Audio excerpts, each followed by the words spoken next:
Welcome, everyone. This is the August 4th, 2026 Civic Design Review meeting of the Philadelphia City Planning Commission.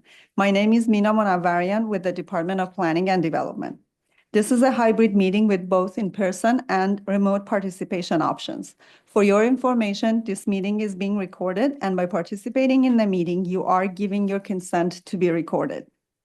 A link to the recording will be posted on the Philadelphia City Planning Commission website. The agenda and meeting materials can also be found on the website. The website can be found by going to the public meetings webpage of the Philadelphia City Planning Commission website. And please use the QR code on this screen to access the webpage. Your safety is our priority. Please note that you are currently in room 18-029. The two doors along the sidewall to your left will take you to the elevator lobby. Restrooms are also in the lobby across from the elevators. In the event of an emergency, a loudspeaker announcements will provide safety information. If you do not hear an announcement, please follow the directions of security officers and staff.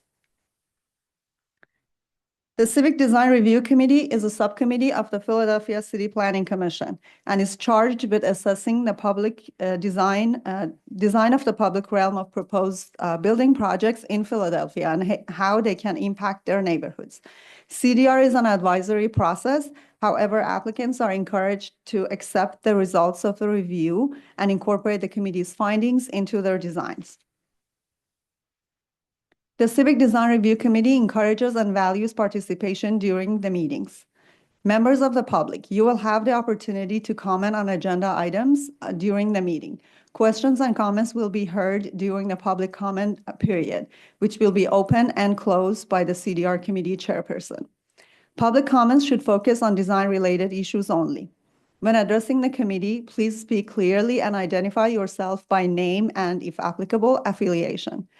A 2-minute time limit for public comment will be enforced by the committee chair and the meeting host. If virtual, please use the raise hand function in the Zoom application and wait to be unmuted by the meeting host. If you're joining by Zoom phone, you may use the raise hand feature by dialing *9 during the virtual public comment period. Staff will unmute phone users. Please note that Q&A is only for procedural questions only. We ask that you avoid writing your questions and comments related to the projects using this function. Planning Commission staff can also receive comments by email. If you would like to submit an email, please send it to cdr@phila.gov. First review projects will start with an applicant's design professional presentation limited to 10 minutes, followed by PCPC staff summary. Second reviews will start with PCPC staff analysis before applicant's design professional presentation limited to 5 minutes. The staff analysis will be based on the requirements of the zoning code and Planning Commission regulations, which will focus on site design, building design, parking design, sustainable design, and if applicable, public open space design. Public comment will follow. Please do not restate the comments of your neighbors. Comments submitted in advance via email have been given to the committee and do not need to be read aloud. CDR committee discussion will follow the public comment period. Up to 2 affected RCOs may join the committee for the duration of their cases, and additional RCOs may participate as members of the public. After the discussion, staff will present notes taken during the meeting. The staff notes are for summary purposes only and not a word-for-word record of the conversation. The CDR committee will vote to adopt the staff notes by unanimous consent. And the CDR committee also will be voting on by roll call on whether or not a project needs to return. For roll call votes, I will ask commissioners for their votes verbally and individually at the end of each agenda item. The chair will now call the meeting to order and announce the quorum. Thank you. Good afternoon, everyone. My name is Dan Garofalo. I'm the acting chair today, and I apologize for being a little tardy. The Department of Licenses and Inspections have informed the City Planning Commission of 4 cases we're going to hear today, 2 of which are being heard for the first time, and 1 of which is here with an amended zoning permit. Cases may be heard more than one time. The committee may ask an applicant to return if, after discussion, significant issues are left unresolved. Committee members, I'm going to call on you one at a time. Please introduce yourself and acknowledge your microphone is working. Sarah? I'm here. Clarissa? Good afternoon. Michael? Present. And that's it for today, right? Yeah, there's no one online. No committee members online. We have our CO reps for projects and we'll promote them. Right. Okay, so we can get started with the first project. I invite the design team and development team to come to the podium for 7372-78 Henry Avenue.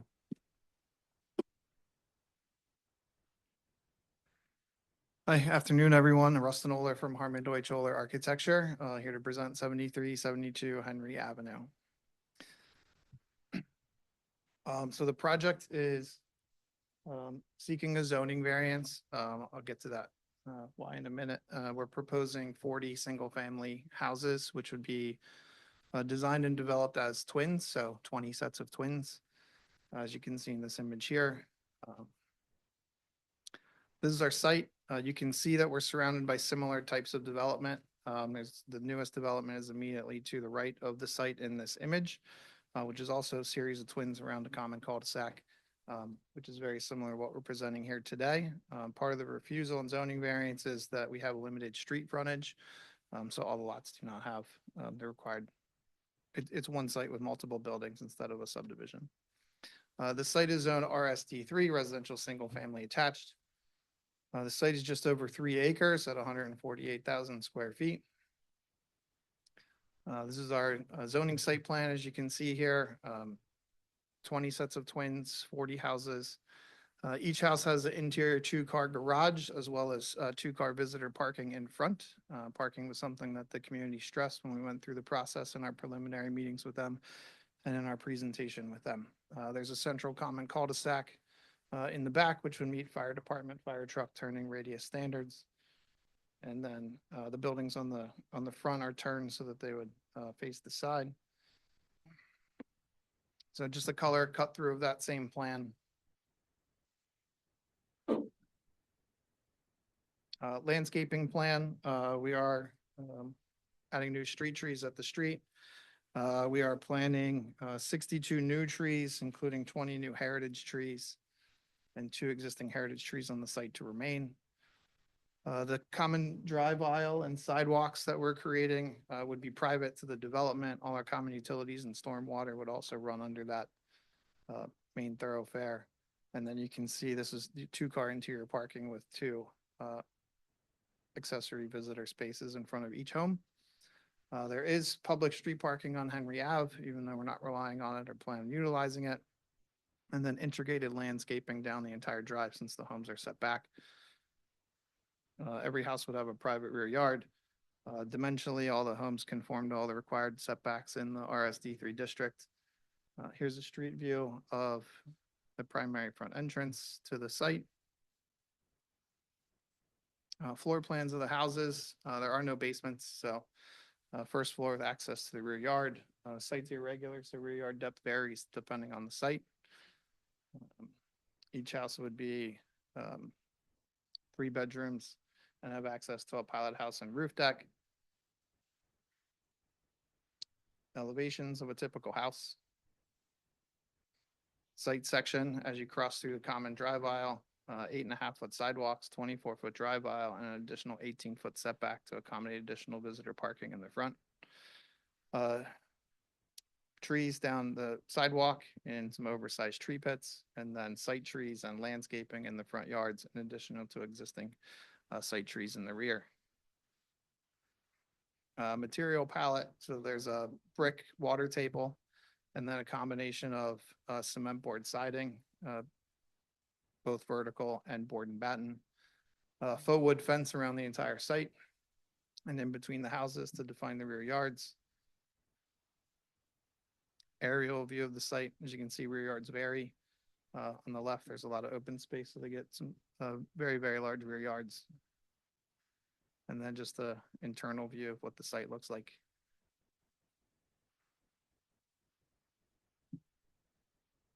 Essentially it.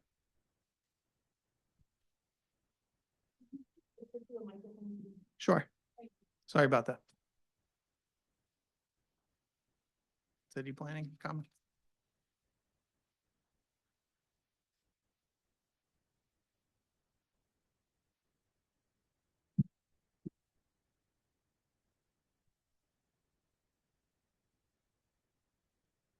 Good afternoon. I'm Dan Fry with Planning Mission staff. I'll be presenting on the project summary.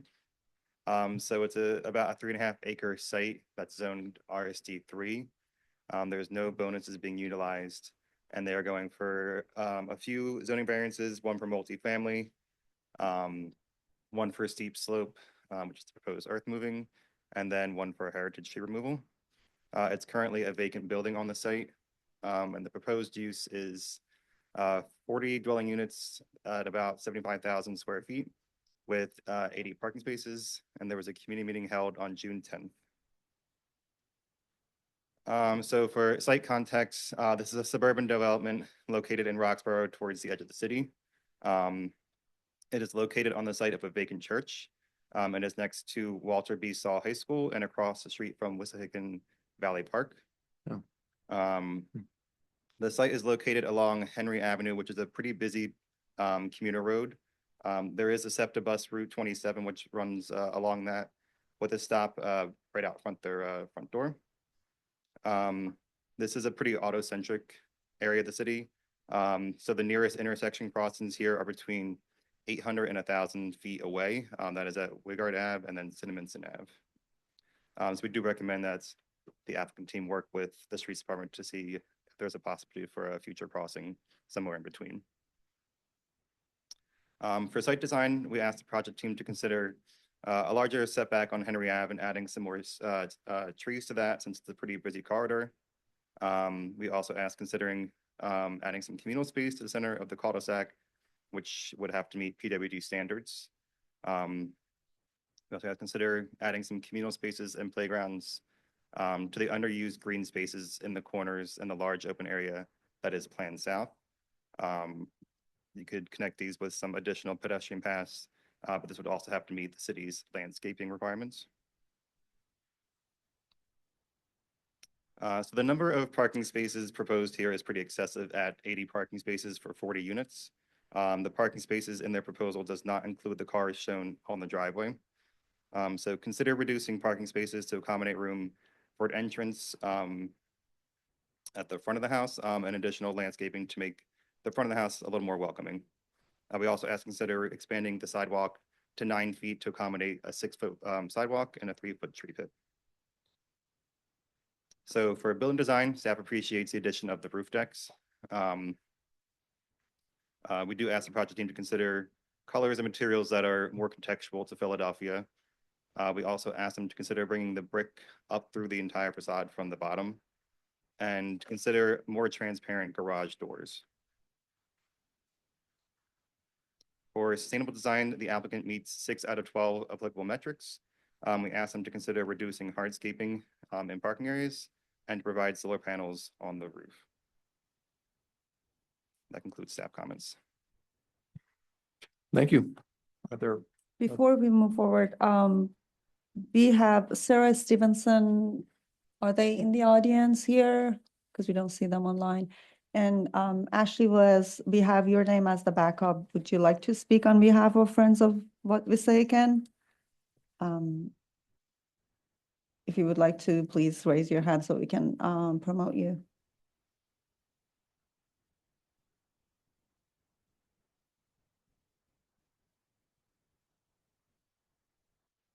anyone? I'm trying to promote them, but they seem to be declining, so yeah, we can continue, and then if they Okay, would like to great, be thank you. promoted. So are there any community comments or members of the audience today that want to speak? I don't see any hands here or in the Zoom. I don't see any hands. Just got us. one. Oh, I have a hand. Thank you. Okay, please come forward, sit at the table. You can speak. And just introduce yourself and we generally allow Yes, please. 2 minutes for comment.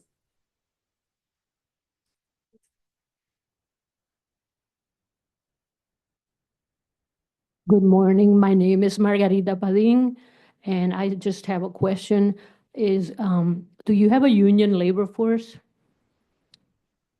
Sorry. So my name is Rustin Oler from Harmon Deutsch Oler Architecture. I'm an architecture firm. The developer is not present today because it's a design review committee.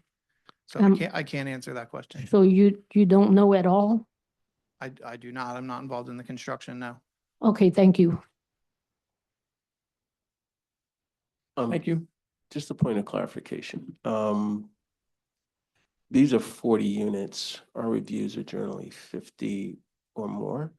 Am I correct in assuming that or no? It's because of the square footage of the combined is over 50,000 square feet. Okay. The gross floor area inside all the houses put together, right. 75,000 square feet. Thank you. So we want to provide some feedback for the team.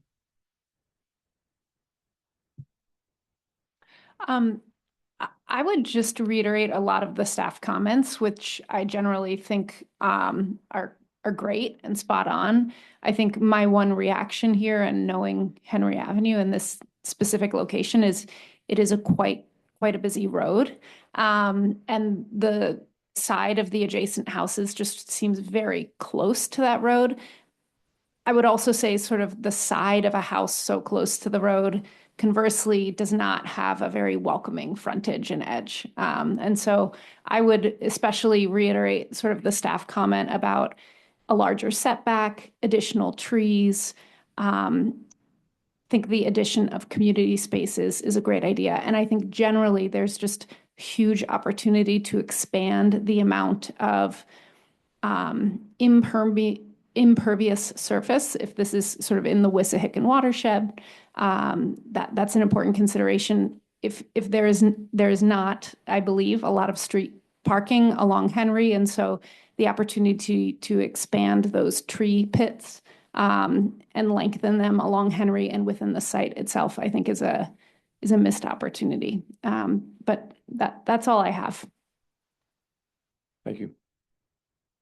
Could you clarify if there is green space in the middle of the cul-de-sac? It looks like on the site plan, it's showing some green space. In our current plan, there is not. Staff asked us that we provide that, and we welcome all those comments. So it needs to accommodate a fire truck turning, so we have to make sure that it meets that diagram, which clips a lot of the middle, but we'll use everything else that we can to do that. In the plans that water department sent to us, they had this as stormwater management markup. I'm not sure if that's been communicated differently to water department. I don't understand the question. Sorry. No, it's just a follow-up. The circle, that area They have a was reten- marked up yeah. as PWD stormwater management. Yeah, there's an infiltration bed below that in the Yes. drive, but we can still accommodate green space. So. Question about parking and how it's shown on your site plan, just again for clarification. If I were to look at the plans, are you assuming that they would accommodate 4 cars for parking? Yes, so zoning doesn't count tandem parking in this scenario because it's deemed multifamily instead of single family, even though these are a bunch of single families. In a single family zoning, tandem parking counts, but in a multifamily designation, it doesn't.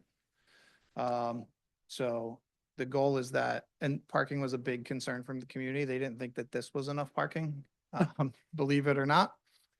So the goal is that they provide 2 interior garages and then there's 2 visitor spaces in front that wouldn't be used all the time. The community deems this not enough parking and would actually like us to provide more parking. So we're trying to balance those aspects. But we do think that 2-car parking is important. Okay. Is it possible that there's parking on site against the sidewalk? Is that not a? Yeah, even if we reduce it to 1 car and shorten the curb cut, it's not enough to really accommodate parking on site. Okay. I mean, I understand the design intent. The practical issues are though, how often do garages turn into storage spaces and cars become outside of that? So I think you'll have a problem with parking regardless, but what this does, I think, is just doesn't allow the opportunity for any of these buildings to have presence on the frontage of the building on the site. There's one door that leads to the garage that leads you up to the residential unit. It would be, as I think the committee had stated, want to take advantage of maybe having more presence on the street. So it does feel like a street in a neighborhood.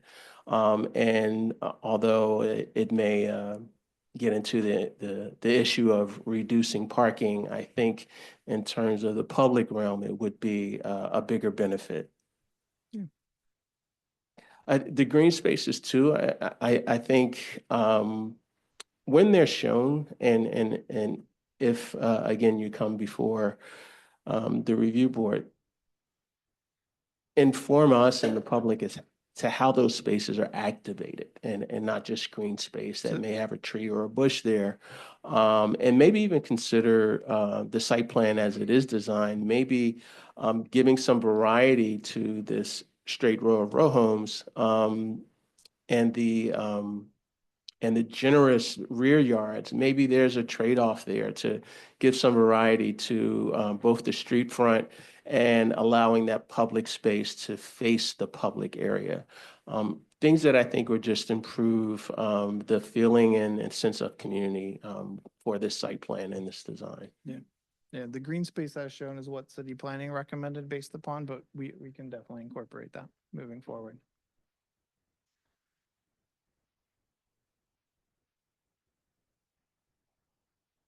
And, well, I have a quick question. The architect noted that the parking numbers being driven by the community, quote unquote. Do you mean the neighbors? The Or- RCO, it's a zoning variance process, so we, like, coming to you, we also go to the RCO. Yeah, and I know have that. to, you know. So it's the community, the RCO, then representing the neighbors said we need, So the developer wants 2-car parking. We think that's crucial. All the neighboring developments that are for sale also have 2-car parking. We've pushed the homes back to be more in keeping with the RSD3, which also has a front yard setback around. So even in the development, even though it's not required, it has a front yard setback, which would essentially be a driveway anyway. So that space could accommodate 2 additional cars for, visitor parking. In our meetings with the RCO, they deem this as not substantial enough and would rather than green space, they'd like to see additional parking on site to accommodate even Okay. more visitors. that's. So we're trying to balance and thread the needle as best that we can. No, I get it. So, Yeah, I mean, as architects, a couple of us at the table, many of us, several of us at the table are architects, so we work for our client. And the AG development or whatever they are, they're not here today? no. That's too bad. The issues that we've talked about consistently through the staff and the members of the committee are pretty clear. And reading between the lines, I have a sense that the design team might also agree that this project's being driven by an inordinate amount of parking. I mean, Yeah, I mean, if you look at the elevations and even the plan, we had a front door with a hallway that led back to the commons there, which is typical for like a row house or infill development. We kept the front door because we thought it was important. But in meeting with the community and their fear that the garages would get used for something else instead of having the hallway, and we incorporated more garage space for bike parking, trash storage, all that stuff. So the Yeah, yeah. garages could be used as parking. But we had an alternate plan originally where that was the front door and then that was the primary entrance and hallway and co-closet once you got inside. So I get it. again, revised based upon feedback we've gotten from. Well, I mean, I think that feedback's unfortunate. If you look at the site plan, and you would guess that this project was was designed in response to the demand for parking. And, just in an alternate universe, if the developer had come to the community and said, we want to create a community strong as possible for 40 families to live here, contribute to the neighborhood, raise their families, that would probably result in a different plan. And so I'm not criticizing the design, and maybe we're straying from the brief of the Civic Design Review Committee, but these are civic issues. And Yeah. we want to make a better city. And all I'm saying in this little time of the meeting is that I wish the developer had foregrounded creation of community instead of whether it's responding to the community request for more parking, or whether it's a developer need for clarity and simplicity and return on investment. We're coming up with a plan, which I think the committee agrees is lacking in some of the features that help build community and make nice neighborhoods. Having said that, the design responds to the needs well. The plans are well organized, except for the ground floors. It's really hard not to have a ground floor space that faces the common area of the street. Materials seem to be reasonable. And in a different configuration, it could be an A+ development. It's just that this is a tough configuration to find those aspects of community building that we would like to see. Anyway. Is the RCO not represented here today? They're not here. Okay. Yeah, so we're kind of hamstrung. We don't have a developer, we don't have an RCO. So if there's no further comments, I think we can. Any other comments? Maybe just one question, and I'm sure you've done a thorough analysis of the site design and what it's probably capable of, but was there any exploration into almost literally flipping and having the parking and garages in the rear?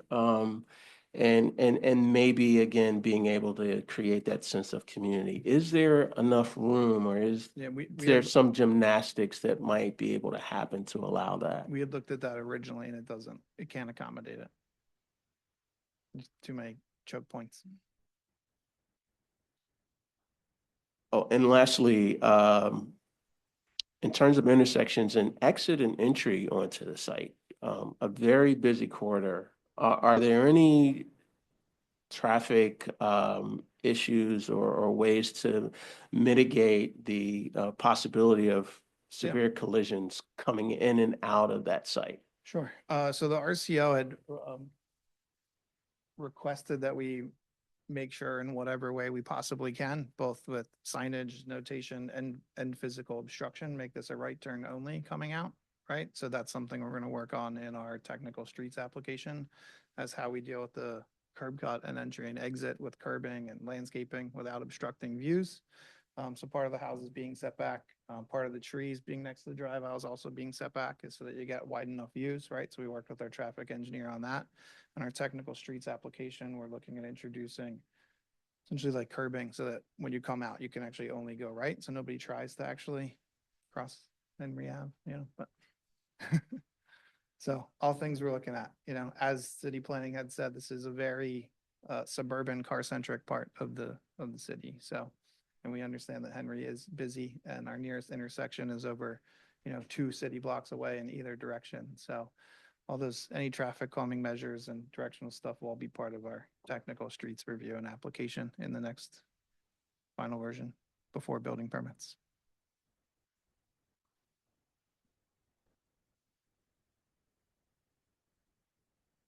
I wish the members of the community were here, because if they were concerned about that intersection, one of the ways to address it wouldn't be to put 80 cars in that lot. I think there's a median along There is a Henry Ave median, with that. there is a median there right now, yeah. So you wouldn't be able to make a left. Yeah, Yeah. but So everyone goes right. yeah. And comes in from the north or from the Yeah. left, Yeah. left-hand turn. Okay. Moving on, we can, oh, we review the notes, sorry. Can we review the notes? It'll be pretty quick. You know, I'll channel Jimena and read them. Larger setback and additional trees on Henry.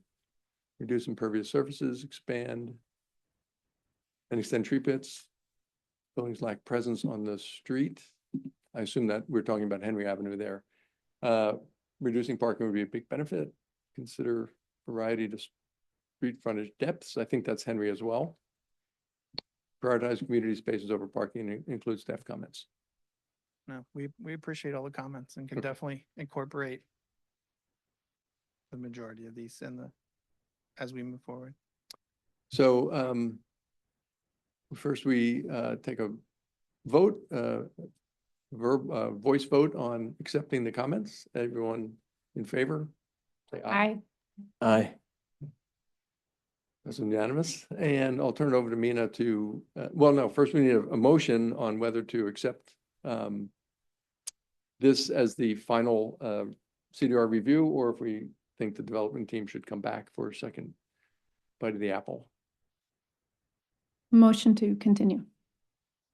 Second. So Mina, we can take a vote on this.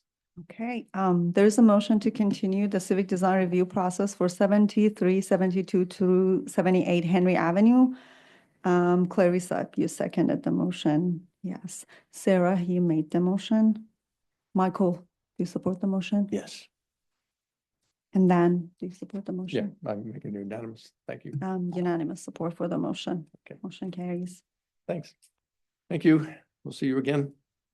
Thanks. I want to invite the next project, the team for 1021 Hancock Street. Before the presentation begins, I have an announcement to make. The law department has made the determination that zoning permit amendments that have been already reviewed by CDR at CDR before, it's not required for them to be reviewed at CDR. This project, despite being an amendment, decided to appear before the CDR voluntarily. Therefore, there will be no vote to return for this project, and there's also one vote to accept the comments. So thank you. So this is a voluntary presentation and they're looking for input. I'm reading between the lines. They're looking for input from this August group to make it a better project. Okay, great. Fair enough. Thank you. Go ahead. Proceed. Thank you. Good afternoon, Ron Patterson, attorney with Claire Harrison Law Firm, representing the owner and developer. As you was mentioned so clearly, and thank you, this is based upon an application to amend a zoning permit that was issued in 2021 and went through civic design review in that year. It was for 13 stories, 184 feet, 280 residential units with a full FAR of 500. So we filed an amendment to reduce it to 6 stories, reduce the footprint 60 feet in height, 241 units, and FAR of 299. Midway through our application, the law department did determine that a determination that the amended zoning permit did not need to return through civic design review, but nonetheless, we voluntarily wanted to so we could hear your comments and criticisms. So And before the Peacefully, presentation though, of starts, course. we But have. thank you. We also have Sean McManigal from Council District in the audience. They're promoted.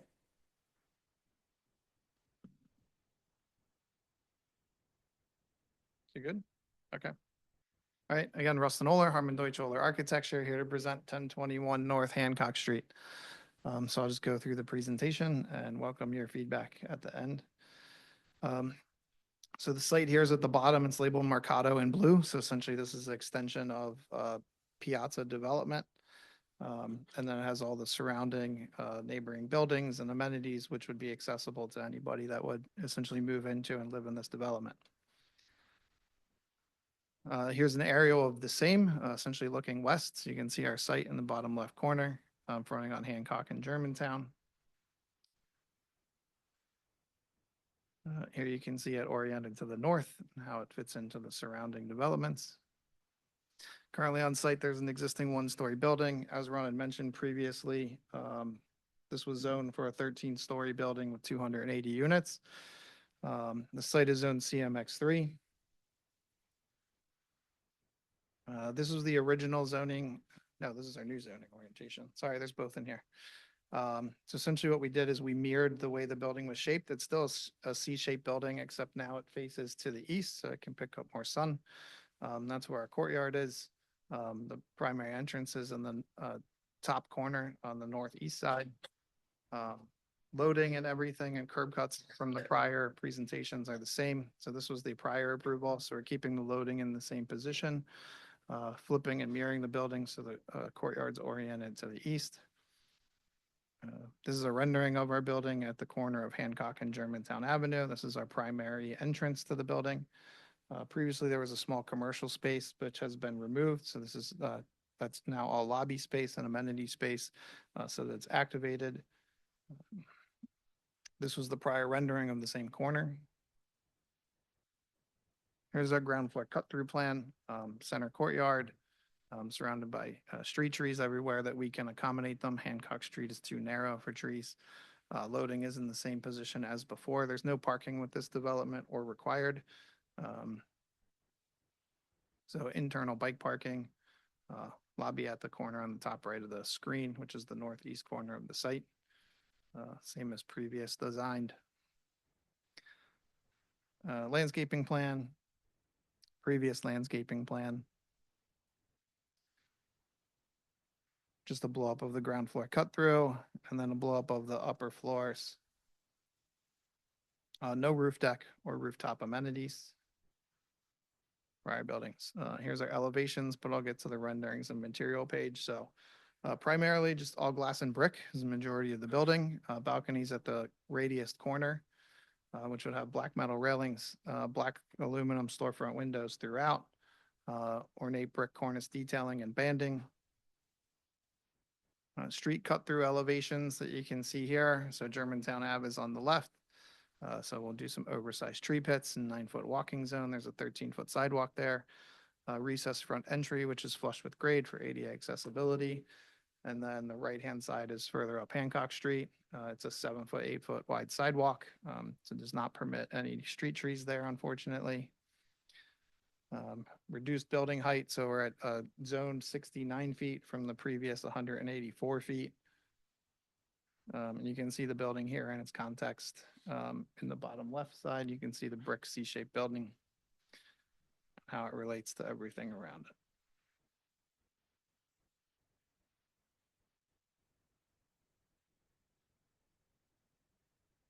So again, basically the intent is an overall reduction in scale, massing, increase in open area, increase in lot coverage, reduction in units, reduction in height, but maintaining a similar concept of entrance and pedestrian thoroughfare, keeping the majority of the landscaping, street trees, and design concept of the original.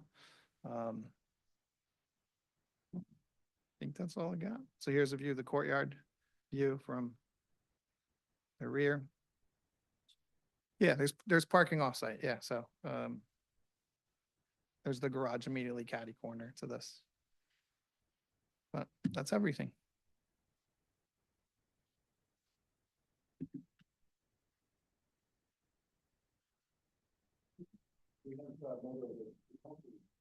Staff, right? Yes, Very after. often we let the CEO speak first. Do we have anyone that wants to speak on behalf of the? We still have a staff to present. I can't believe you forgot about me. Good afternoon, everybody. My name is Eliza Bauer. I'll be giving the staff a summary for this project. So this is over a little over 1 acre. It's CMX3. No bonuses are being utilized, no zoning variances. The present use is an office building, and then there will be 241 dwelling units and almost 140,000 square feet being built. Northern Liberty's Neighbors Association had a meeting with them on May 20th, 2026. So as shown before, On your left is the previous iteration of this proposal, and on the right is the current, along with both of their site plans. This is going to be part of a larger complex of the Piazza. It's blocks from the Girard Station, and then it is east of the Second Street commercial corridor. On the corner of Germantown Ave and Allen Street, there's a big parking garage, and that's the parking that will be used for this site. For the site design, there are awkward conditions in the courtyard. Consider reconfiguring the interior to eliminate these conditions. Add more greenery and activation to the courtyard. Consider adding more greenery and activation to the point in front of the lobby, and replace some of the ground floor units with amenity spaces. Continuing site design, please explain the trash collection. The trash room is the furthest point from the loading dock where trash trucks would load in and load out. The loading garage is also far from the elevators, mailroom, so reconsider the circulation to make it easier for deliveries. There is a pinch point with the exterior bike racks, especially when if we're considering moving trash from the rear to the loading zone. Consider moving these bike racks to the courtyard. And then also extend this pathway to Hancock Street so it is a more welcoming environment, and also adding lighting, etc., so that it is a useful path. And then once again, the bike room is isolated from the lobby, making it an afterthought, so consider moving that. For the building design, make sure the renderings and plans are consistent. As we can see here, there's no loading garage, so we want to make sure all plans look like one another and are clear. The facade, as presented, is monotonous. Consider adding visual interests, balconies, breaks in the facade, windows with more openings, and change of brick color. For the sustainable design, you hit a 4 out of 10 metrics. Consider adding solar and a green roof. Thank you.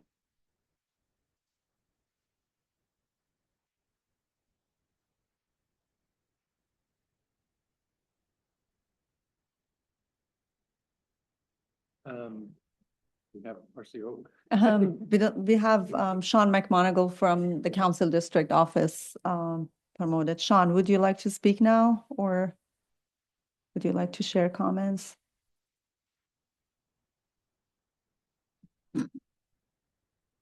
I don't think we have any concerns as far as the design. You know, we would take the recommendation of the commission and the staff. We don't have anything in particular to add to that. Thank you. We did meet with the Northern Liberties RCO, so I don't know if they're online or not, but. We received a letter from them, and it's also shared with the committee in advance. Anyone in the audience want to weigh in? We have at least one hand. Come on up.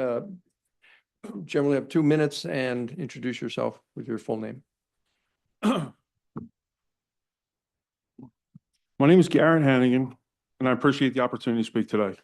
I support responsible development in Philadelphia, but I oppose projects that disregard neighborhood context and impose avoidable burdens on existing residents. This project may be presented as a by right, but that does not exempt them from meaningful scrutiny. The civic design review process exists to ensure the development is thoughtful, integrated into the neighborhood, and that design safety and quality of life impacts are fully considered. I respectfully ask the board and the developer to address several important questions. How does this project fit into the existing character of the neighborhood? Good development should complement its surroundings. Excuse me.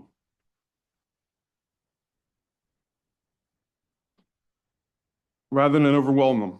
Second, what will be the impact of traffic, parking, deliveries, emergency vehicle access, pedestrian safety? These are real concerns for current residents that deserve a clear answer, supported by facts. What measures will be taken to reduce construction impacts such as noise, dust, vibration, street closures? Construction can last many months, and nearby residents should not bear unnecessary hardships. How does this project improve the public realm? Does it create safer, more attractive streetscapes? Does it provide landscaping, lighting, and pedestrian-friendly design that benefits everyone, not just future occupants? I ask whether all applicable zoning, stormwater, and code requirements have been independently verified and whether it's unresolved. Conditions and outstanding issues remain. Transparency is crucial, and the community deserves confidence in the applicable requirement that's been met. Development should be more than simply meeting the minimum legal standard. It should strengthen the neighborhood, respect existing residents, and demonstrate a willingness to work collaboratively with the community. I encourage the developer to continue engaging with neighbors and considering design improvements that address the concerns raised here today. Good projects are often made better through meaningful public input. Thank you to the board for your time and careful consideration to the community's comments. I respectfully ask that these concerns and recommendations be reflected in your review of this project. Thank you. Thank you.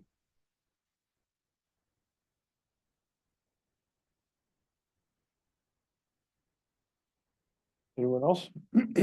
Thanks. So I think we can turn it over to the members of the committee. The development team came here asking for feedback, so we can provide our best.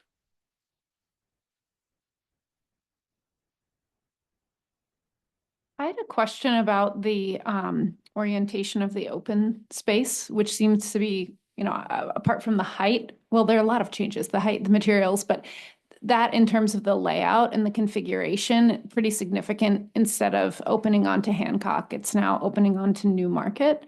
And you mentioned sort of more access to sunlight, but it also looks like in relationship to the rest of the Piazza development, that there is an opening into that development. And just curious if you thought about sort of the connectivity from block to block there, because it looks like there is no reciprocal sort of open space on Newmarket. And I'm not 100% familiar with these streets, but just, in terms of the character of Market and New Hancock, is one more social and more primary versus the other?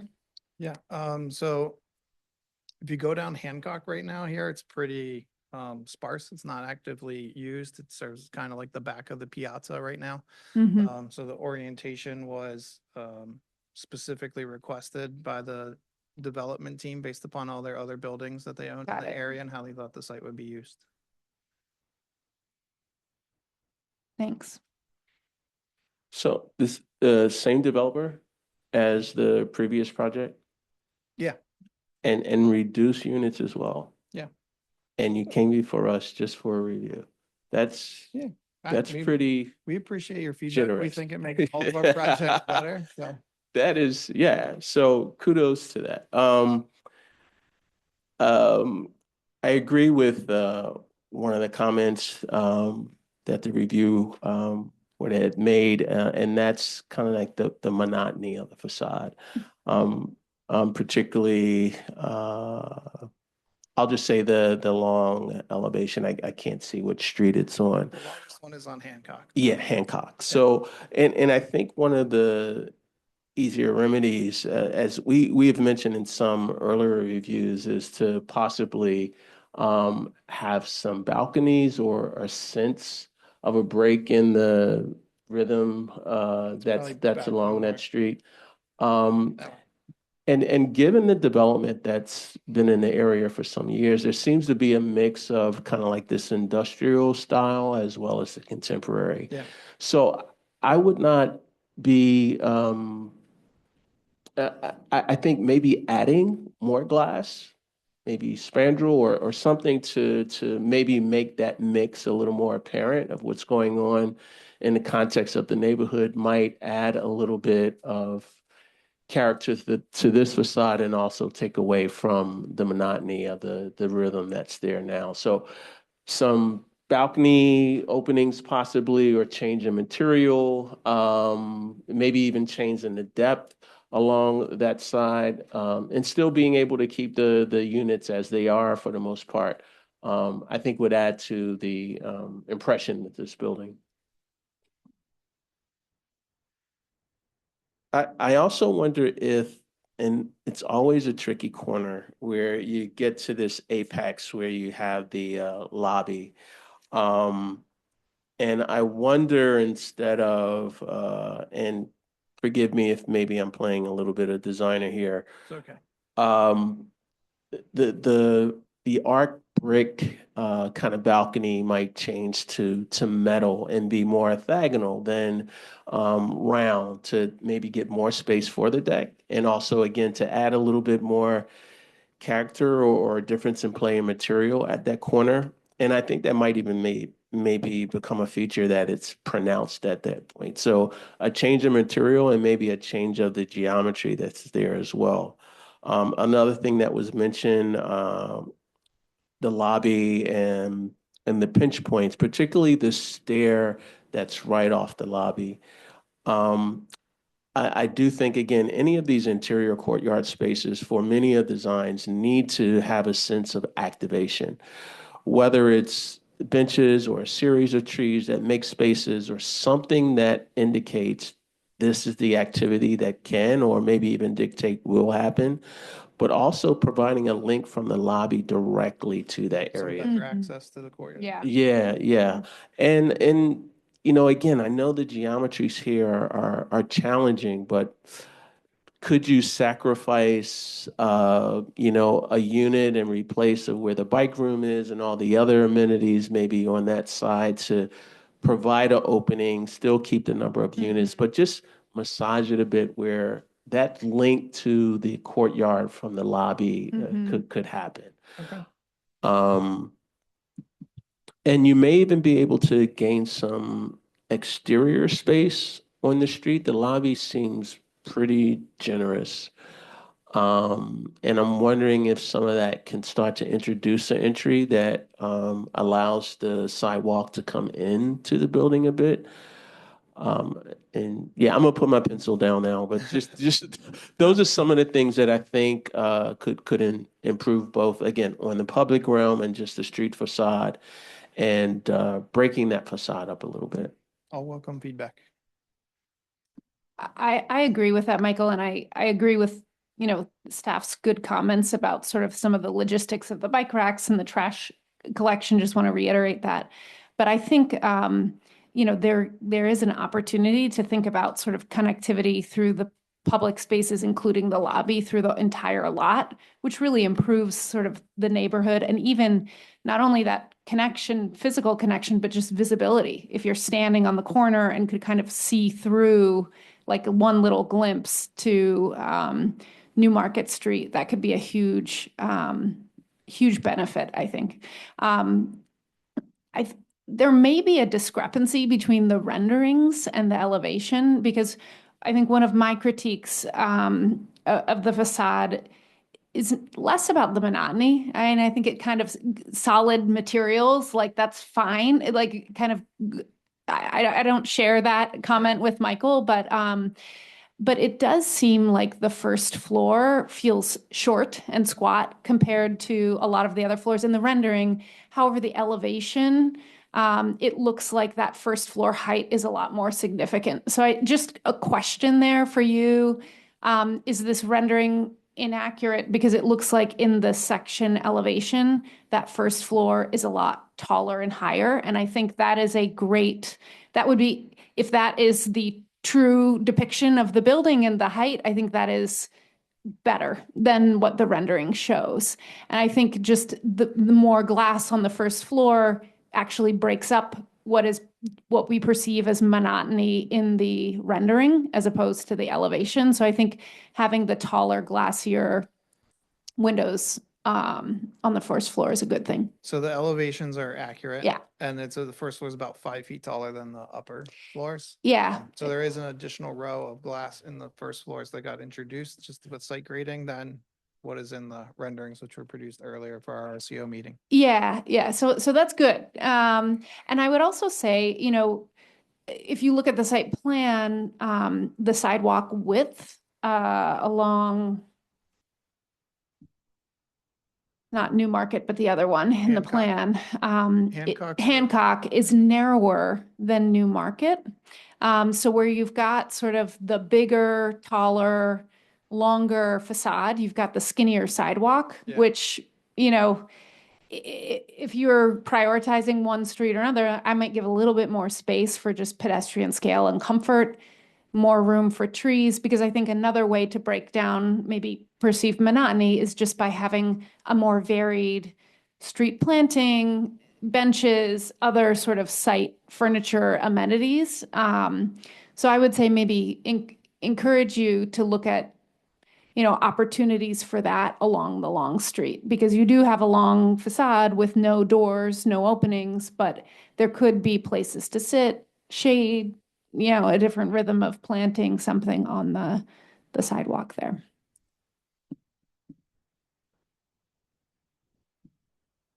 So I think that's it for me. I agree with a lot of the comments that have already been made. And one of the things that I think was really nice about the previous proposal was the activation of the courtyard by having the building entrance and the lobby off of it. So I do agree that having some connectivity through the courtyard to the lobby space would help, but maybe even reconsidering how the lobby and building entrance is organized in relation to the courtyard. I also think some of the units on the ground floor immediately off of the lobby are tough. Like I personally wouldn't want to be in one of those units that's facing the ground floor elevator lobby. And I also think that it feels like this is lacking some resident amenities. I don't see any lounge sort of spaces or gyms or any other amenities for the residents to gather and enjoy together outside of the courtyard. Yeah, so that was purposeful, because there's so many other amenities in all the other buildings, essentially to keep the price point down and allow any resident in this to use all the other buildings.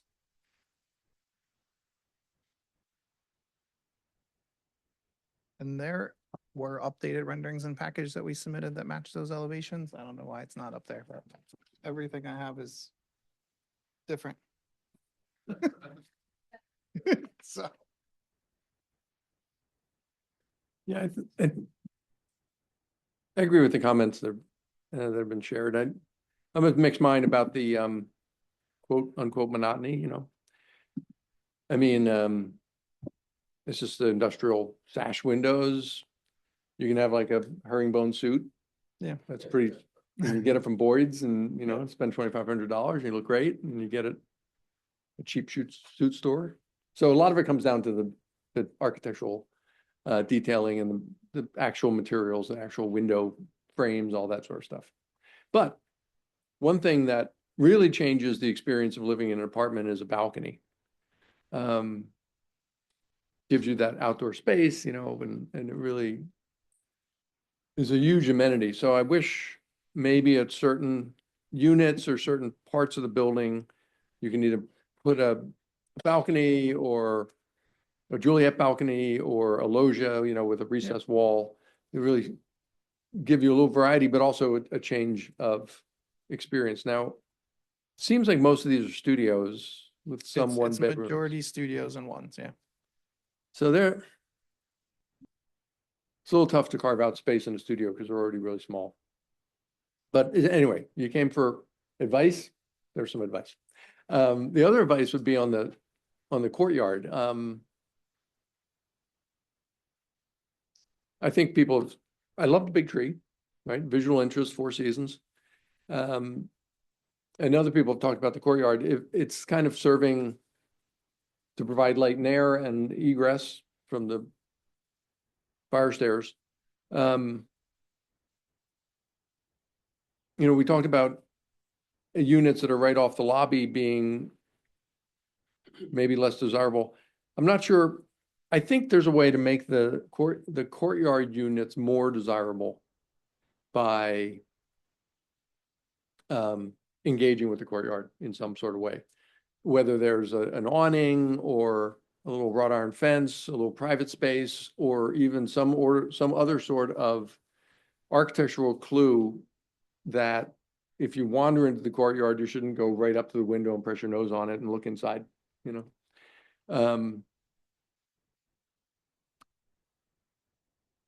Because if you live there, as it's drawn, and this isn't, this isn't gonna be built tomorrow, but, you probably keep your windows drawn the whole time. So you want to be able to welcome the environment of the courtyard into your unit. And there's a lot of different architectural techniques that you can do that. So that's something to explore.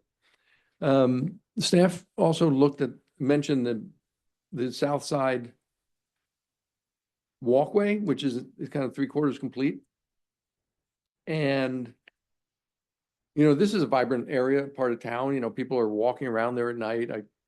Looking for different experiences, going to restaurants, going to clubs and stuff like that. I've kind of aged out of that neighborhood myself, but a pass-through could be an event. You could have the festival Christmas lights, lighting and a little bit of trees, or, you don't want to, you have to thread the needle between a place where is enticing and a shortcut and positive, and a place where you take someone to beat them up.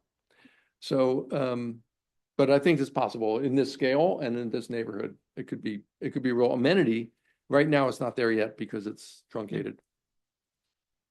I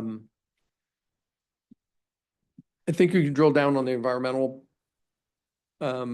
features a bit. We talked about the roof not having amenity, but I'm not sure if it has a green roof. It could. And then, it helps with the stormwater management requirements from the city board department anyway. But, that's a large west-facing facade. And maybe if you don't have the budget and the wherewithal and to put in a lot of balconies, you could put in some shading devices. Yeah, awnings. To make it a more comfortable place to live, so you're not getting beat on by the sun on a August afternoon. I'm not entirely convinced, and maybe take this back to developer too, by the idea that you don't need amenities because the neighbors have the amenities. Maybe there's a in between, like some small amenity for people that get up on Sunday morning and don't want to go across the street or something for, I don't know what, meeting their friend coming to visit or something. And I think the staff also pointed out the problems that pretty much should be able to be solved about proximity of the units, the features that are showed in gray. You need loading, you need trash, you need electrical room.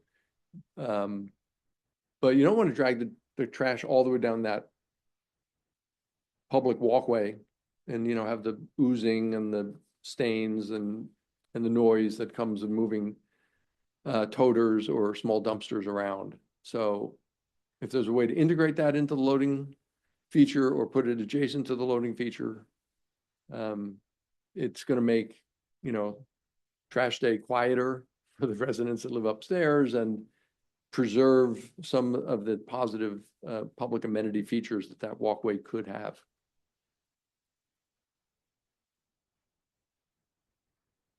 And the point, I think Michael was hit on that bears a lot of attention from the design team, because it's what you're going to remember a lot of times, what you notice. So, any other final comments? Sorry, I know you asked this before, but Well, since the developer came for comments, I think we will invite you up for a final comment. You have to come to the table and keep it quick, because we're. Thank you for the opportunity. My name is Margarita Badin again. I'm a 30-year resident of that particular area. And I just wanted to ask you, when you design, these projects, do you ever consider the average median income of the residents of the area? Yeah, sometimes. You do? I was just gonna. Not in every project. Okay. But yeah, some projects definitely. Thanks. I was just gonna inform you that in some of the particular zip codes very adjacent to this, the median income is 33,000 or less per year, and just wanted to let you know. Thanks. Thank you.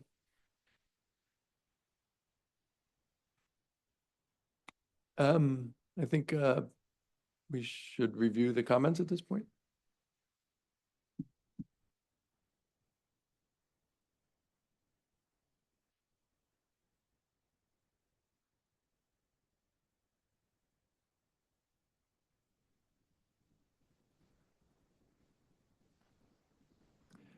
Um,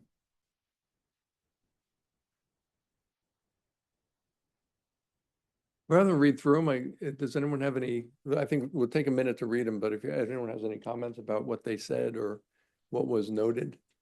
Also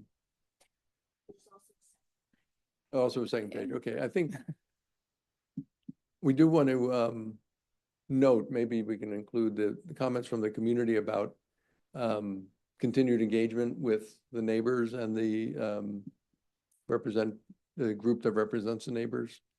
And focusing on those aspects that make a positive contribution to the surrounding neighbors and neighborhood. I think you could delete comment 1 and 7 because they were more questions that were answered by the team. Don't need to be on the record necessarily.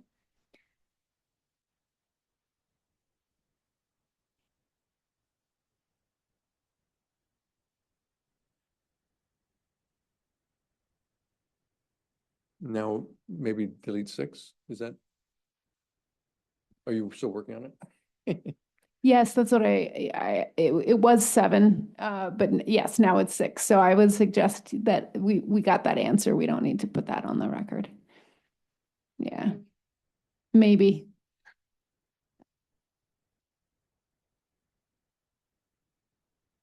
Yes, that's number 7 is a good comment. Yeah, delete number 6. Yeah. Good.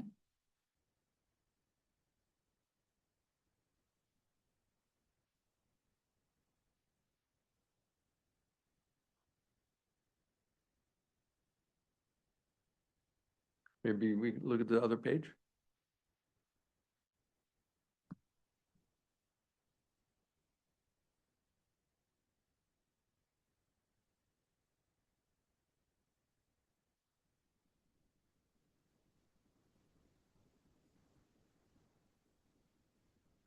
I think maybe number 3 could add, what I was thinking about, if that's my comment, is just exterior shading devices to shade the units on the upper floors. Because it's a big, west-facing facade, and as part of the effort to reduce energy demand, in summertime, cool those rooms a bit. They're small rooms. They're small apartments, so need a little shading.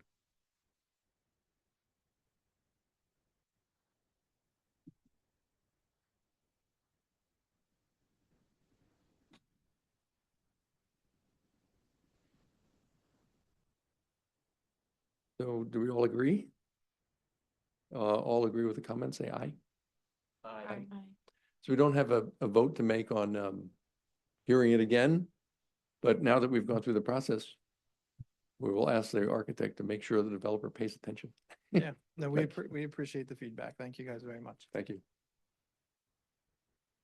I want to invite the team for 2001 Richmond Street come up. Now, this is a returning project, so we will just be looking at changes to the design and This is not a returning Oh, it's not? project. It is, it has been reviewed at CDR several times, but they've changed the proposal, so, and it's over 10%, so it's not an amendment either. So this is considered their first review. okay, thank you for clarification. Yeah, not a problem. And we have Robert Everett from Fishtown Neighbors Association. I'm going to promote them to the panelist. And I think Sean also, again, from the council office. Okay. They're both unmuted, promoted to the panelist. Thank you. Okay, thank you. Good afternoon. Again, Ron Patterson, Claire Harrison, on behalf of the developer and owner. 2001 Richmond, we're here to amend or change the project approved that was by right and went through CDR in 2024. Included 135 residential townhomes that are completed, occupied, and there's also remaining that are under construction. But also along Beach Street, a multi-use building, 5-story, having 307 apartments with some commercial. Spent a lot of money to design and proceed through permits, and wanted to proceed with the multi-use building. Went to our bank financing that financed both this project and North Bank on Beach Street for the last 10 years, and they declined. So we had to pivot, meaning we had to find something to do with that building space. So we're here to propose to replace that building with 84 similar townhomes, which brings our total to 219 houses proposed, so 135 plus 84. So with that said, I'll introduce Alex.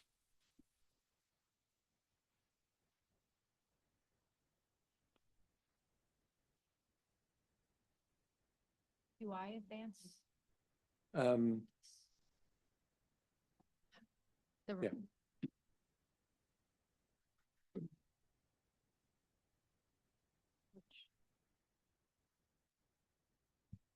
My name is Alex Gaza. I'm with Interface Studio Architects. We're the architect for this project.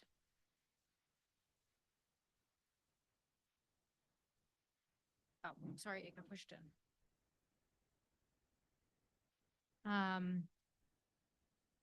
This project has been developed by D3 Development and Concordia Group. This is just a couple of other projects in Philadelphia that they have developed, including the Locks, which is in Manayunk on the river, Southwark, which is in South Philadelphia near Dickinson Square, and North Bank Phase 1, which is an extension of what we're talking about today. Just a quick summary of some of the changes that we'll be looking at. The primary one being the removal of the multifamily structure that was on the west side of the site, and the addition of new townhouse buildings. The new total, as Ron stated, was 219 single-family units. There is also a new total for parking, including 284 within garages, and then 85 spaces that are kind of interior street parking. This is the site located along the Delaware River. 2001 Beach Street is largely built out, and 2001 is currently Richmond is currently under construction. That's the site we're talking about today. I'm just gonna move forward. This is the proposed new site plan. I'm gonna flip forward one to look at what it was. You can see at the top left corner of the screen, there was previously a very large kind of U-shaped multifamily building with some commercial space on the ground floor and a parking lot facing Shira Drive to serve that commercial space.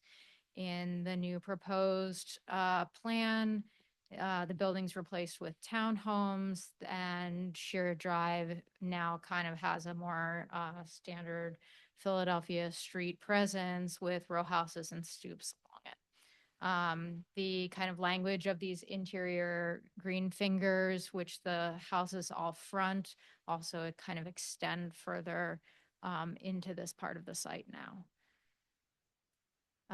This is just a quick diagram kind of looking at overall circulation and including the extension of the public river trail along the edge of the Delaware. The land has already been sold to DRWC and is helping to kind of create connection to the future Graffiti Pier Park and also link it to existing parts of the site. The phase one, the portion of the trail along phase 1 has already been paved, and the phase 2 will kind of be built out as the development completes itself. This is a photograph of the trail in phase 1. Looking more specifically here at kind of the summary of house types. There is a mix of different types throughout the site, ranging in size and price point.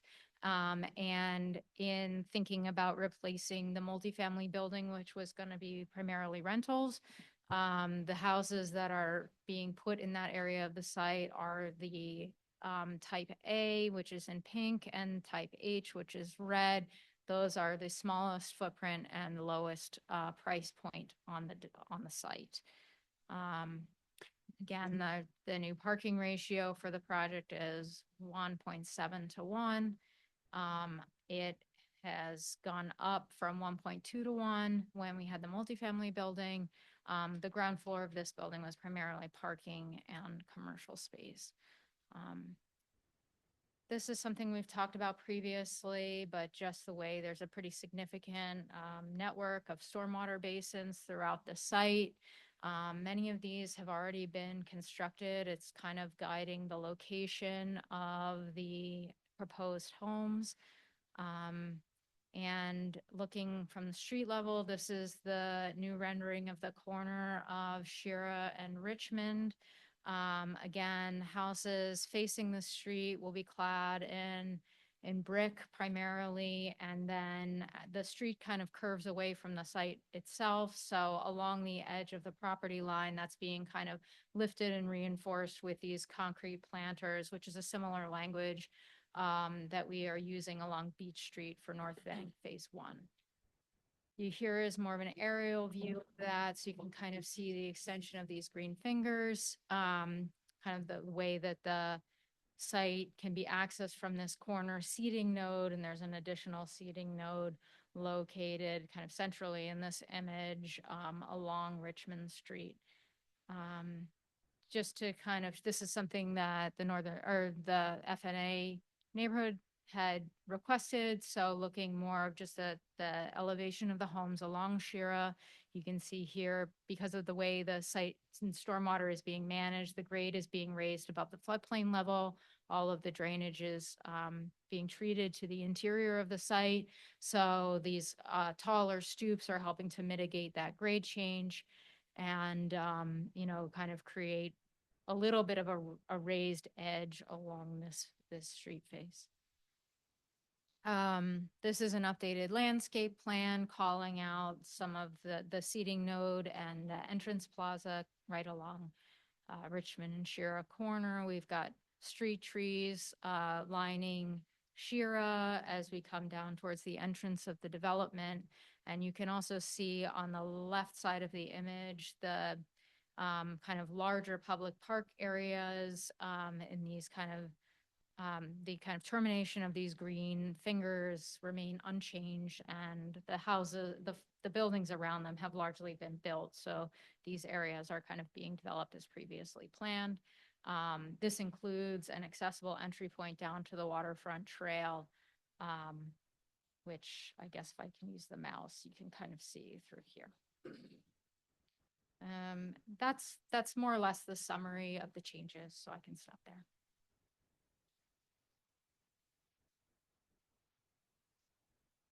Thank you. We'll hear from City Planning Commission staff.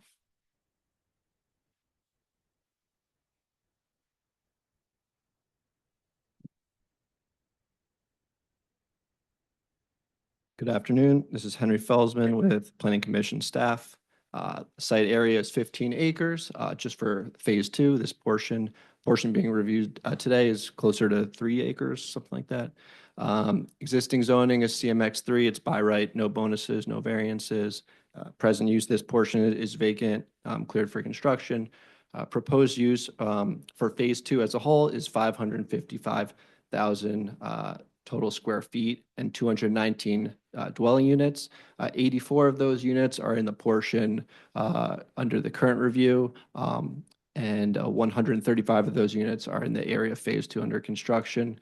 There's 369 parking spaces total for phase 2, including 85 surface parking lots. Fishtown Neighbors Association, who's on the line, had 2 RCO meetings this past month.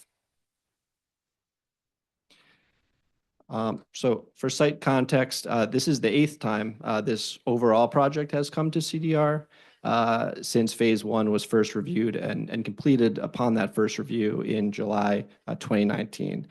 Since then, phase 1 was revised. That revision was reviewed twice in 2021, and then phase 2 was reviewed the following year, revised and re-reviewed in 2024. And now phase 2 has been revised once more, triggering a new CDR process, one that applies only to the revised portion of the site, which includes the site's main entrance and connects the development with Richmond Street and the surrounding neighborhood. More context, this shows how the site plan has evolved over time. Phase 1, first proposed a mixed-use neighborhood with a commercial corridor, a main street, and multifamily housing. That was scaled back to roughly half that number of units and no commercial. Phase 2 initially proposed some mixed-use commercial and multifamily. That was increased in the last revision and then scaled back again to the current proposal of 84 townhomes. Here's an aerial of the site. You can see that the townhomes in phase 1 and much of phase 2 have been constructed. You see the proximity to Penn Treaty Park to the west, about half a mile.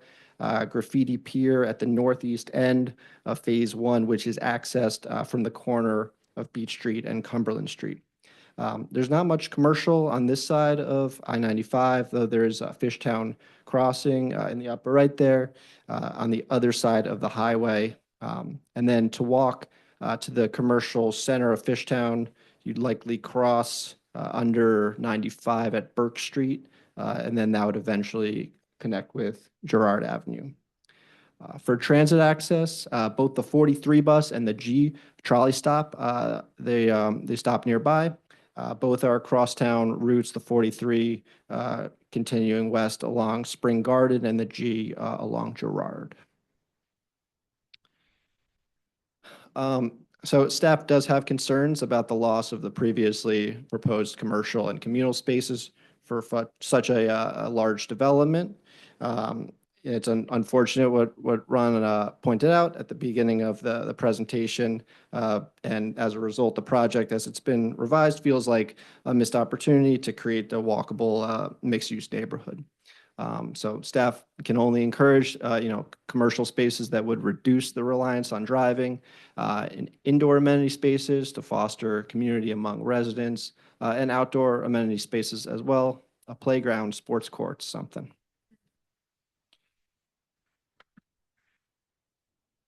And then here, looking at the corner of Richmond and Shira, consider how the main site entrance can be enhanced to feel more like a welcoming gateway to a waterfront neighborhood through a mix of an anchor building of distinctive design and use, such as a commercial or amenity that can activate that corner.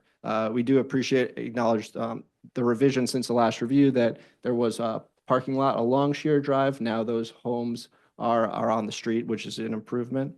And then also considering the entry plaza, which we appreciate, but would encourage it to be expanded and designed to feel more prominent, including features such as distinctive signage and lighting, public art and information, and connectivity to linear green spaces leading to the river. For public open space, consider a secondary pedestrian-oriented entrance from Richmond Street into the site. Consider extending more of the green finger from waterfront to the site entrance. Consider better aligning the new greenery and cross streets with those on the river-facing portion of the site.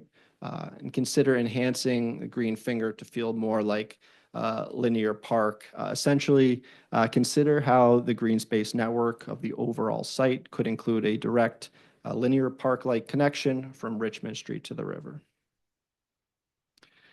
Building design, the new townhomes are of a similar palette to what is already existing on site. However, since this new portion of the site is at the main entrance, consider alternative design with higher quality materials, pattern, additional visual interest, and also where the building rear facades are more visible or facing shared spaces, consider how these may be designed distinctly from those that might be less visible.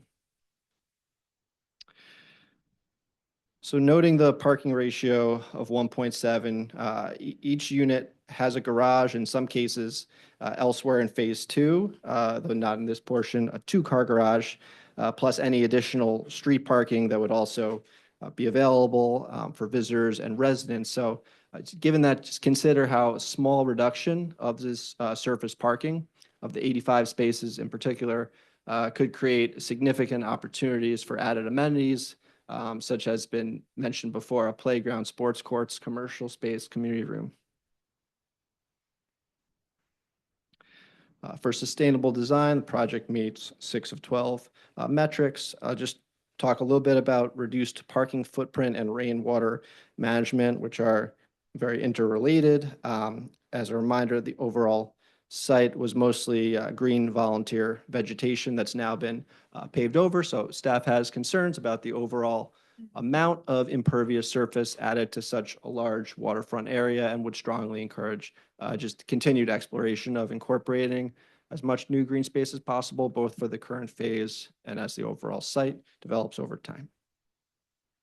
Thank you.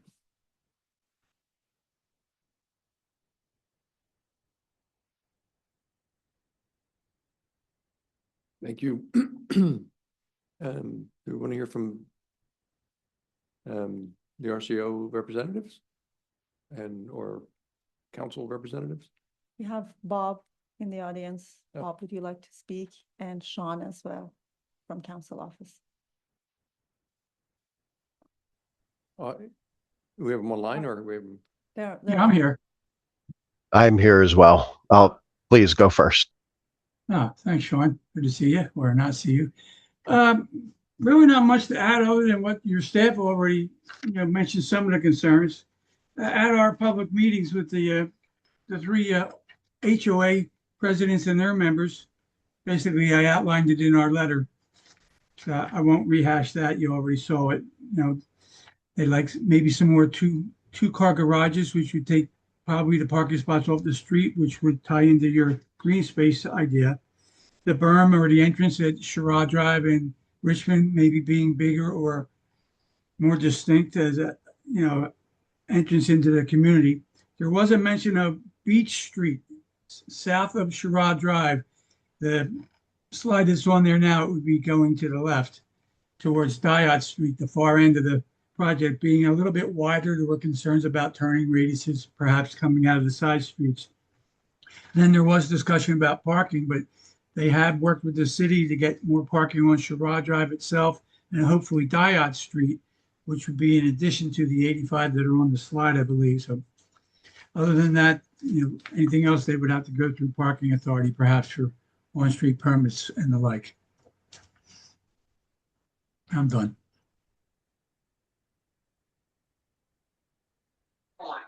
Thank you. Sean, would you like to speak? Thanks, Bob.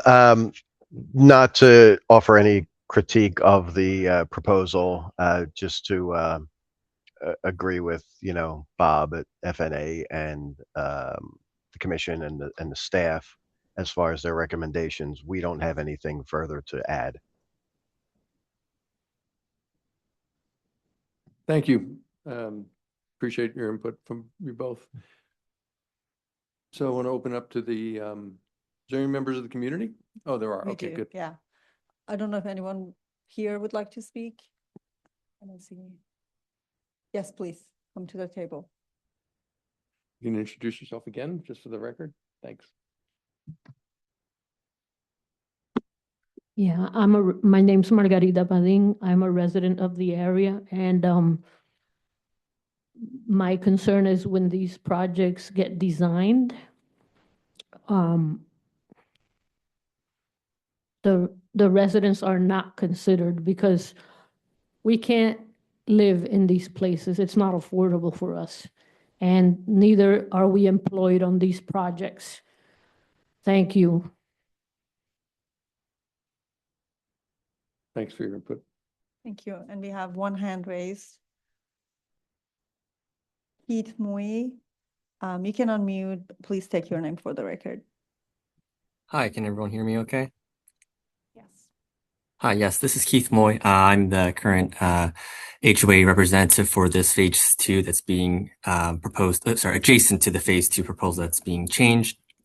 So one of my comments, I try to just put in the notes real quick in the chat, but I just wanted to reiterate the overall presentation of the parking ratio across the 219 masks, the change in the actual surface parking ratio that's being presented, only because the adjacent community that's just west of this, east of this proposed plan currently is already at capacity with its parking ratio due to the fact that a large majority of the units are multi-unit models that are designed for growing families. And much like the earlier projects that were presented, if it was designed for a growing community, the design based upon a one-car unit model doesn't actually hold up to the parking density of all the units being proposed, particularly with all these one-car garage units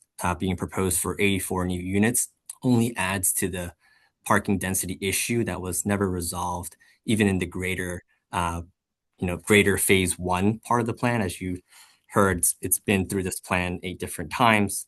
The community from the original plan had 473 units already built and lived in for the past 4 years, and only 148 surface parking, about 30%. And that ratio is largely very skewed to the number of cars that each unit would typically have 2 cars for. So having the overall proposal just presenting only the single car unit garages and the amount of parking provided of only 57 or 54 more additional surface parking actually does not hold to the ratio that's being presented. So that's why I just really wanted to express the concern that adding the additional street parking is great on the surrounding community in the streets. However, this design plan, I would believe, is focused on what design changes could be made for this proposal. So the feedback is if there's a way to alleviate, I think Bob already mentioned it at our highlight, like 2-unit car garages is recommended to reduce density, if not overall reducing the overall unit density based on the design that the business can accommodate. Obviously, that's a larger ask.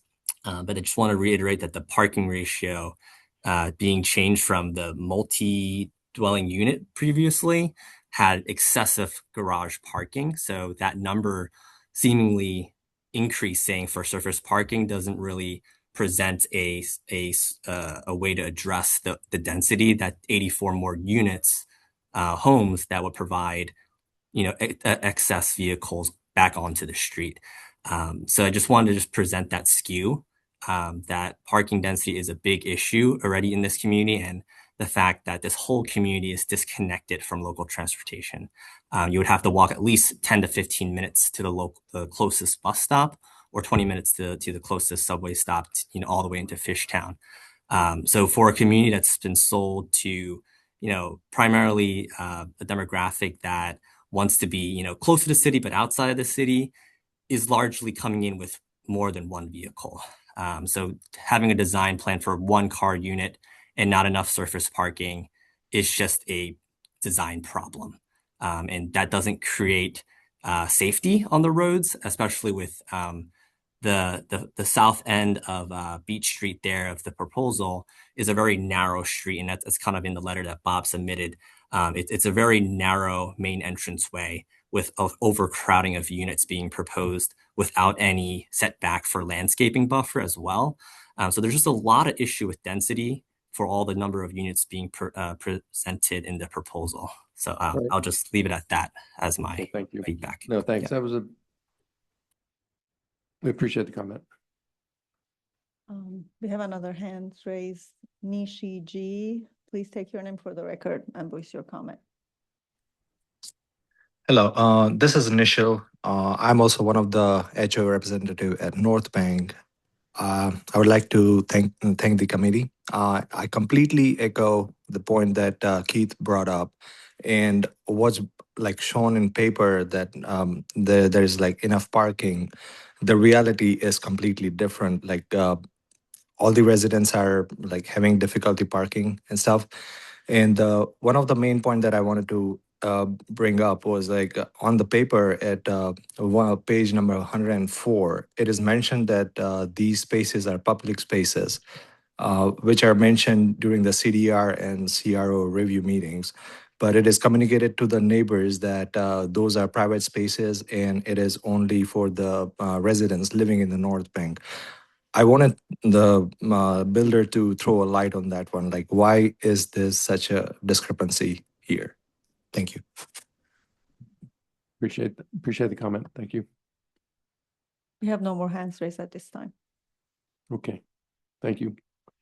I guess we'll open up to the members of the committee for comment.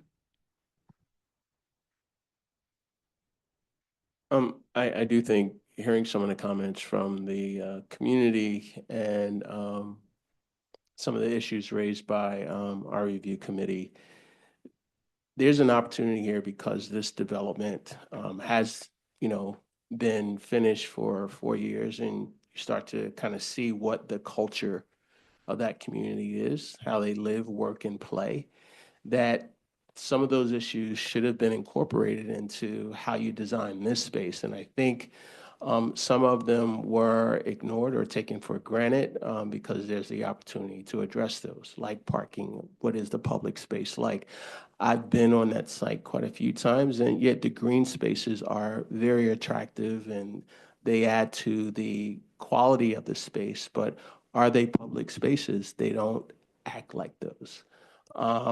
So those things, I think, demand that those issues be addressed in this new design, and that there is a mix of, okay, yes, the long-term benefit of what the developer wanted in terms of the return, but also what lessons have been learned and those things incorporated into this area. And I think there could be a little bit more done with amenities, public amenities, green space that's really activated and used, particularly at that corner. I think that's a perfect opportunity for that to be introduced to the larger community, and also a transition from a very busy street onto what this new community is. So some redesign of that area, I think, is justified based on a review and also what the community has grown to be.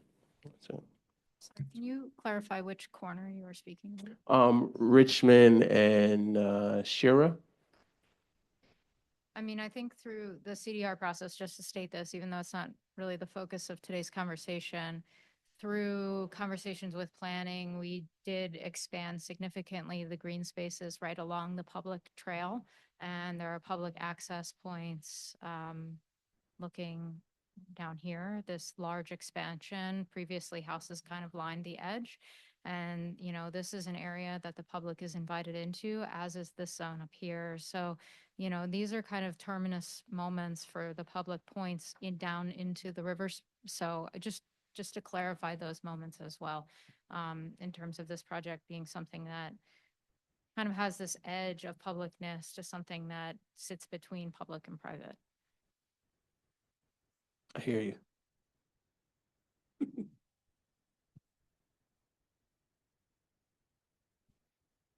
I would echo a lot of the comments made by planning staff. I was not on the committee when this was sort of approved and reviewed previously. But, the last project we talked about monotony, this plan sort of shows a lot of monotony in terms of very similar housing types. And sort of when you think about the opportunity to really establish a community and grow a community, the lack of commercial space and maybe even pushing further the hierarchy of open space, I think is sad with this new plan. So I would just say fundamentally, and I know that's not sort of on the design team's side, in terms of like what the program is necessarily, but I think it's quite unfortunate that that bit of hierarchy with a larger scale building, commercial amenity, and sort of a nod to some of the previous, industrial scale typologies on site is really sad. And then I would say sort of given this plan, I hear the community is sort of the edge, the sense of welcome, and sort of a more emphatic welcome to the trail network is a missed opportunity. And it looks like some of these, it's hard to see sort of, it's a tiny plan, but it looks like several of the bands of housing sort of don't really have an adjacent yard or open space, whereas it looks like the majority of housing in the whole development has sort of a yard or a community space that's actually attached to the house. Whereas here, the first row on Sheer Drive, it looks like it's sort of a sidewalk and an alley, and a narrow sidewalk. And then there's sort of two bands that look like they're also flanked by like a garage entry and an alley. So, you know, it looks like even when you would compare this zone of housing to some other that have been installed, right, exactly. Those streets aren't named, but it looks like there's a street and an alley and no garden, you know, maybe a small front stoop. And there is that opportunity for one green finger from the waterfront to sort of engage the site, but then it's, you know, it's sort of half a series of front yards and then a street. So there's also a little bit of a misalignment with the rows and the view corridor down to the waterfront too, which could be maybe better addressed.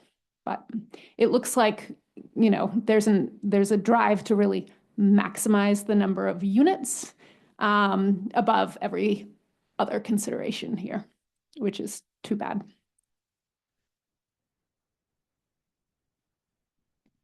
I agree with a lot of the comments that have been stated already, and I think through the years, as we've reviewed this project, we have revisited a lot of what we are talking about today, which I think is unfortunate.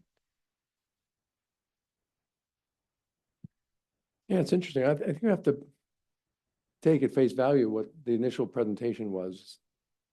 It informed us that we had a public building and then banker is the bad guy in this scenario, didn't want to fund it, which is, you know, maybe we could pool our money, make up for it or something. But I think everyone, the staff as well as the community as well as the panelists are telling the development team that we wish there was the variety and the amenity and the kind of the structural problem solving that a bigger building was able to do for this site and for this community, whether it was overflow parking or a walkable place to get a bagel or of aesthetic or a urban design response to a bigger street with a bigger building. All those things made sense, you know, 6 months, 2 years, whenever time flies, whenever it was that we saw the last project. So I guess we want to both sympathize with the team, but also scold the people responsible for what we're interpreting as a little bit of a degrading of the project. Can I make one more note about the parking? Just the streets. Yeah, the parking was. The streets that have been developed here have street parking on both sides. That's actually part of the reason that they were not returned to green spaces, as a reflection of reacting to some of the comments that came from people who live there about parking being at a premium. And the previous development had a much lower parking ratio with 307 units in an apartment building, assuming most of those people would also have cars. So there was no additional parking for people who own townhouses provided within that development. There is actually more parking for them here in this, just as to address parking only. Yeah, I mean, we had a couple comments on parking, and it's difficult when we're reviewing a project like this to really zero in on it or pay attention all the way through the comment or whatever it takes. But we appreciate that you're responding to it. But as Michael pointed out in the beginning, as a first comment, having the benefit of a couple of years worth of occupancy gives the development team the opportunity to respond and to kind of fix problems. Now, usually you wouldn't say something like this, but this is such a big development. Maybe it's time for the development team to start looking at engaging with the city or with parking demand management or public transit or rerouting bus lines or something like that, because it was a very interesting and telling comment from one of the community members that this is drawing a resident population that wants to be close to the city, but also a little bit removed. And, you know, we've talked about cars a lot today. But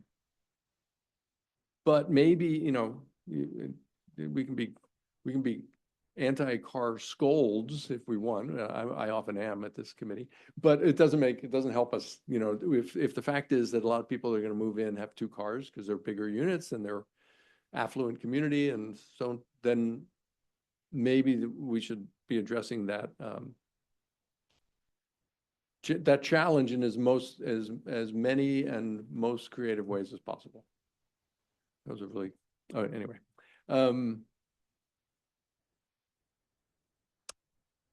Any other comments from the committee members? And then we maybe can look at some of the comments for review. So Mina, this is a new presentation, so we will look at the comments and we'll also decide if we want to see it again. Yes, Okay. correct. Well, as we begin, one thing I want to reiterate, I think both the Planning Commission staff and members of the committee said, you know, the aesthetic design, we haven't talked much about the aesthetic design, but the units that are facing furthest most west, it seemed to have kind of an incidental facade instead of a new way to have a front facing onto the big roads. And that's something that is it's a kind of a relatively small point, but something that might be important for the architectural team to drill down on, look at that really as closely as possible, because it's not just a random cutoff of a row, like, you know, like a sausage, but it's a new front, and maybe it should be treated significantly different and not just like a side with a few windows in it. So this is from our neighbors, your neighbors. More 2-car garage with reduced need for surface parking. A couple comments talked about this distinct or celebratory entrance from the community into the neighborhood. All right, I think we can move to the next page. These are our comments. I'm not going to read them, so if we can just chime in if you feel like something was misrepresented. Represented.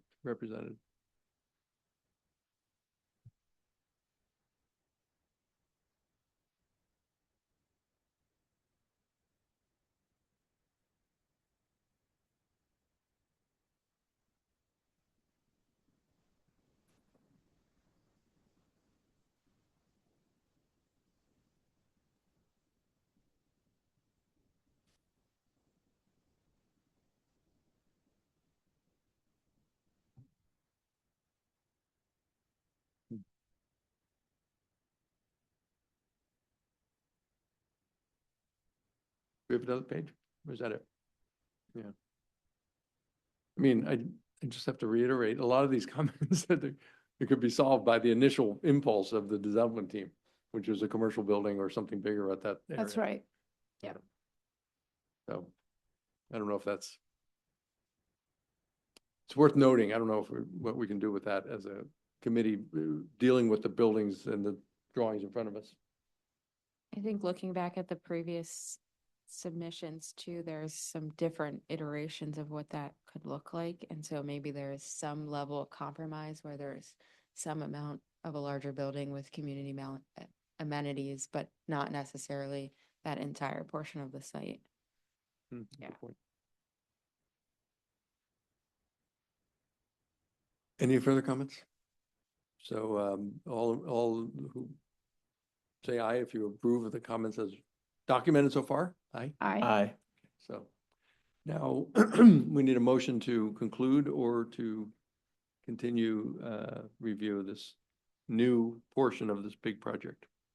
Motion to continue. A second.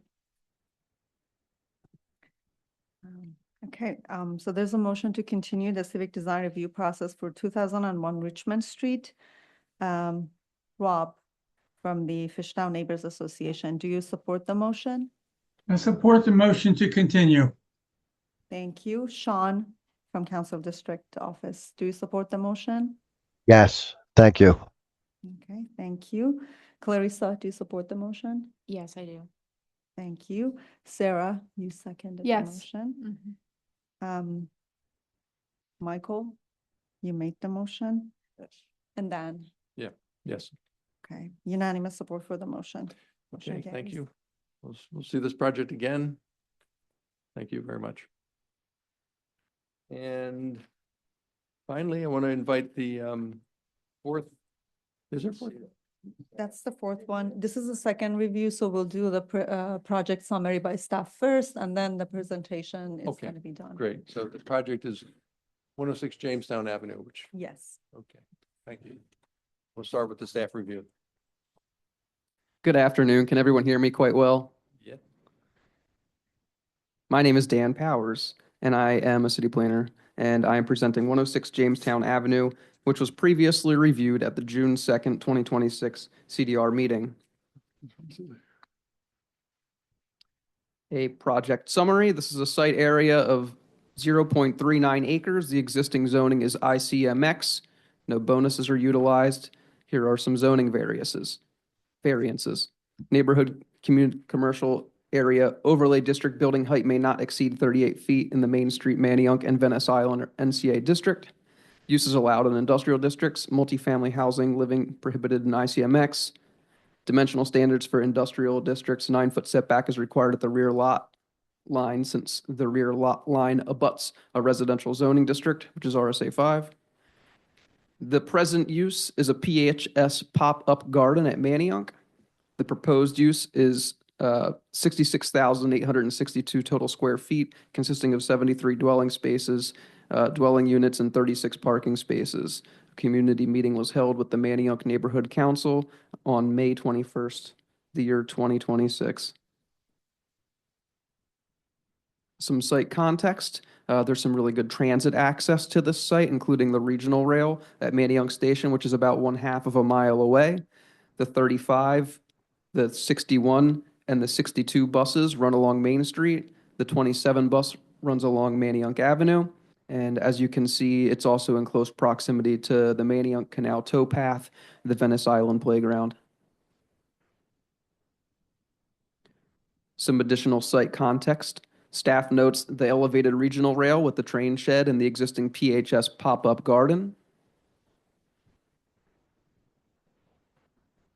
Staff also notes the elevated regional rail wall along the property on Crescent Street residential use and the rear alley from Main Street.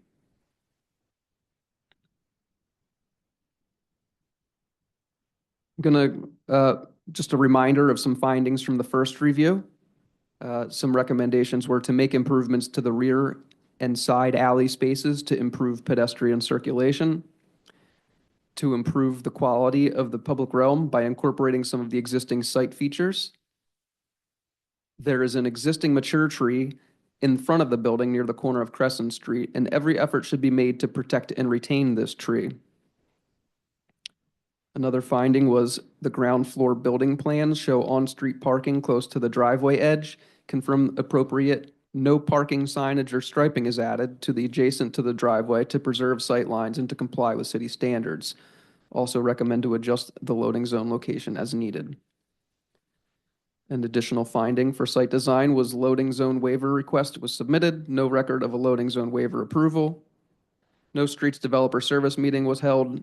Traffic engineering more than likely will send a request to traffic impact assessment due to the number of units. Here's some more findings from the first review. In building design, consider setting back the top 2 to 3 floors to reduce the overall height of the building from the pedestrian perspective on Jamestown Avenue. Consider setting back the 2-bedroom units on floors 1 through 3 facing the elevated rail viaduct. The existing buildings on this block have active commercial uses on their ground floors. Activate the street level with a commercial or amenity space. Finally, for building design, consider breaking up the continuous brick at the ground floor by adding transparency. Findings for parking design, relocate bike parking from the next to the ADA parking to an interior location. Findings for sustainable design, identify where and how many EV parking spaces will be installed and whether they will be charger ready or have chargers installed. Staff appreciates the occupiable green roof. Consider adding a shade structure. Porous paving for rainwater management will not be approved by PWD after July 1st. And consider on-site renewable energy. And yeah, some similar stuff with some imagery. Consider improvements to the rear and side alley spaces to better the pedestrian circulation in the parking lot. And consider improving the quality of the open space on the ground level. Regarding building design, staff appreciates setting back the top 2 floors to reduce the overall height of the building from pedestrian experience on Jamestown Avenue. Some other feedback, consider a higher quality material for the top floors or lightening the color to be less top heavy and imposing. The existing buildings on this block have active commercial uses. Consider activating the street level with the amenity space programming or introducing transparency to the solid brick wall at the parking level.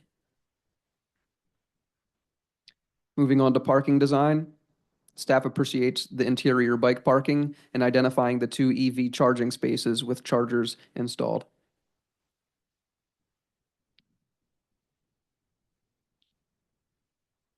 For sustainable design, this project meets 10 out of 12 applicable metrics. Staff appreciates the occupiable green roof. Again, consider adding a shade structure and consider adding on-site renewable energy.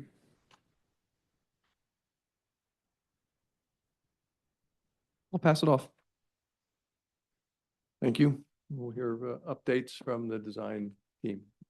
Thank you very much. Good afternoon. Adam Laver of Blank Rome on behalf of North Broad Living Management. Jeff Watson of Barden Partners, Architects and Planners will speak shortly.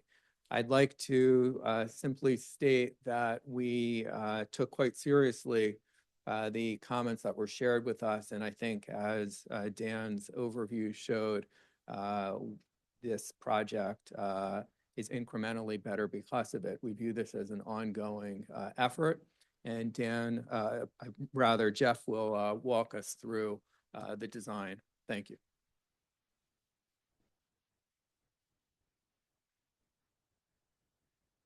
Good afternoon, all. I'm going to skip ahead here to highlight some of the changes. The first couple images here are about our site analysis. When we get to slide 11, where this shows our updated ground floor plan. The updates we are proposing are a temporary loading area that can be provided at the garage entrance, not to block the street. This would be for drop-offs, food drop-offs, Uber pickups, temporary short-term loading. That would be right here.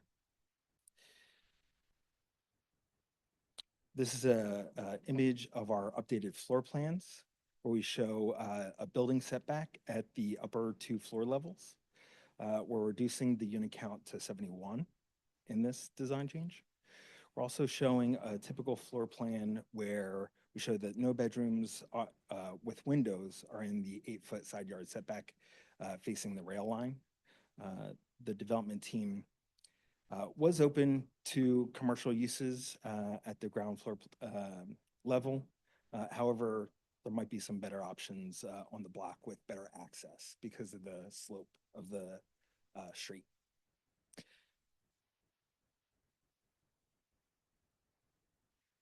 Here we show a close-up of our street frontage where we updated the furnishing zone to retain the existing Belgian block and propose a continuous tree trench for the stormwater.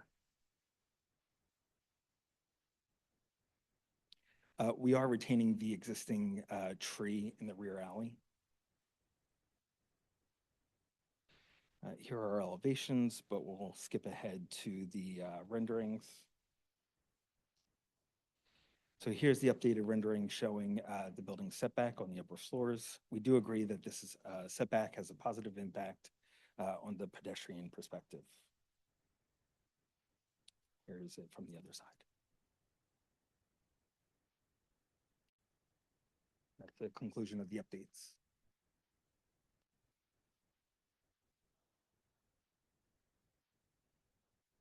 Thank you. John Hunter is here from the RCO. John, do you want to go first? Okay. Yeah, thank you. John Hunter from Manioc Neighborhood Council. I think most of you were here for the June presentation and the discussion. Dan, you were not. Right. I would just start off by saying that, reminding everybody else that the public meeting that was held for this project, 280 people registered for the meeting, 200 joined the meeting, and 95% opposed the scheme. So in that context, all of our comments were conditioned on the fact that we don't think the building should be there. And therefore, it's slightly futile for us to comment in detail. But beyond that, to try and make some significant discussion, we did make some comments, and some of them have been addressed. I think one of the principal ones that still occurs here is that recognizing that these pedestrians, that the building at the front, on the frontage, has been reduced to 4 stories, would be acceptable, really just indicates that the building is too high, and it shouldn't be those extra 2 stories, and it is much more accommodating and contextual at the 4 stories than it is at 6 stories. In addition to that, at the last meeting, I didn't understand it, and I still don't, why importance is given to the front of the property, to the building, but at the back, where one of the refusals is to move the building and extend it to within 3 feet of the property line, rather than the normal rear yard setback, there's a 6-story building overlooking a 2.5-story set of houses immediately adjacent. And so I can see no reason, even in just rational logic, why the front is considered improved by being reduced in setback, but there's no change to the back. There's no change to the materials at the back. There's still the same 5 stories of brick. And so all of these things that have been addressed are really, we consider just tweaking, cosmetic tweaks to comments that were made at the meeting. In other words, they're going through the motions and nothing more than that. Dan, again, just to sort of explain to you, part of the opposition, to be fair to the applicant, is not just for the building, it's also how popular the PHS garden is and what a community benefit is perceived as. And so there's an opposition for the loss of that. Also, there is as you see in some of the photographs, the coal chute building, which is very well noticed and referred to in Manioc, and that would be removed. It's the last one that we think is in the area, which would deliver coal from the elevated line. We also just pointed out initially that the sort of arrangement of the apartments is very straightforward, and there's nothing wrong with that. But, and in other situations might be appropriate, it's a double bank corridor progressing along a rectangular site with egress stairs and elevators at each end of those corridors. So there's nothing unusual with that. What is different here is that there's a 20-foot high solid wall for the elevated train tracks as close as 8 feet to the building. So forgetting the pedestrians out on the street, the occupants of the building on the particularly the 2 lower floors, have got a pretty mean prospect where they're looking northwest to a blank wall.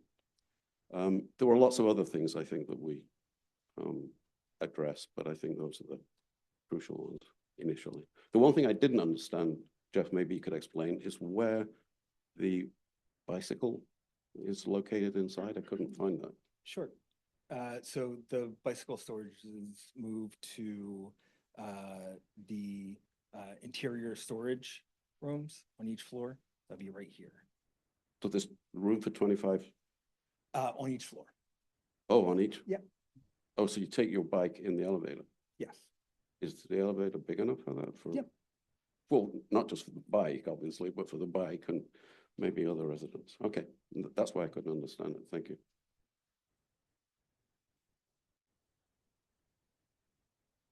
Thank you. This is a good, good summary of issues. And especially I wasn't here for the first go round. Further comments from the committee?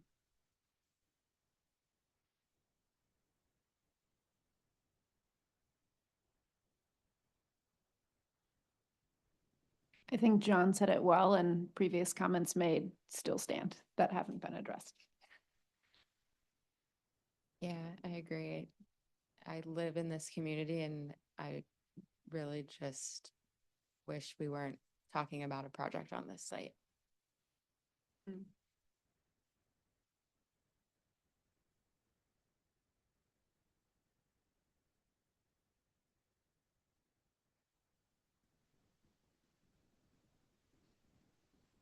Nothing further. Okay. I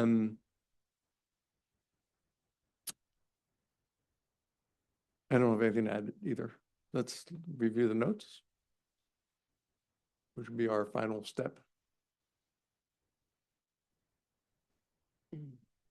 Based on that first comment, I think one of the things we could add would be requesting continued dialogue with the community. Maybe of, of whatever value it might be.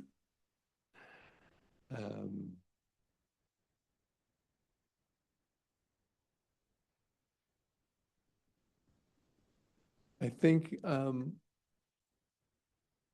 we want to emphasize the northwest facade or northwest wall impact on the adjacent houses specifically. That we encourage the development team to review that relationship.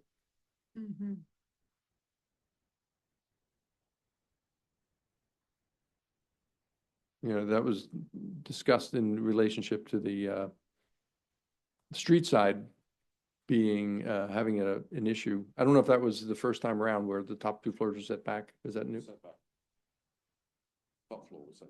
Okay, so this iteration has a change based on previous comments, but only on one side. Could I just also point out that when Nina sent the invitation for this one through, I did make some comments as I was given the opportunity to, and they weren't raised here this time, but there were other comments that were raised in response to the changes made. For instance, the commercial space, which we thought was very important. There's commercial spaces all along that section of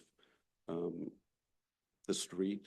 It's within the Manayunk overlay bid area, so it is a commercial area.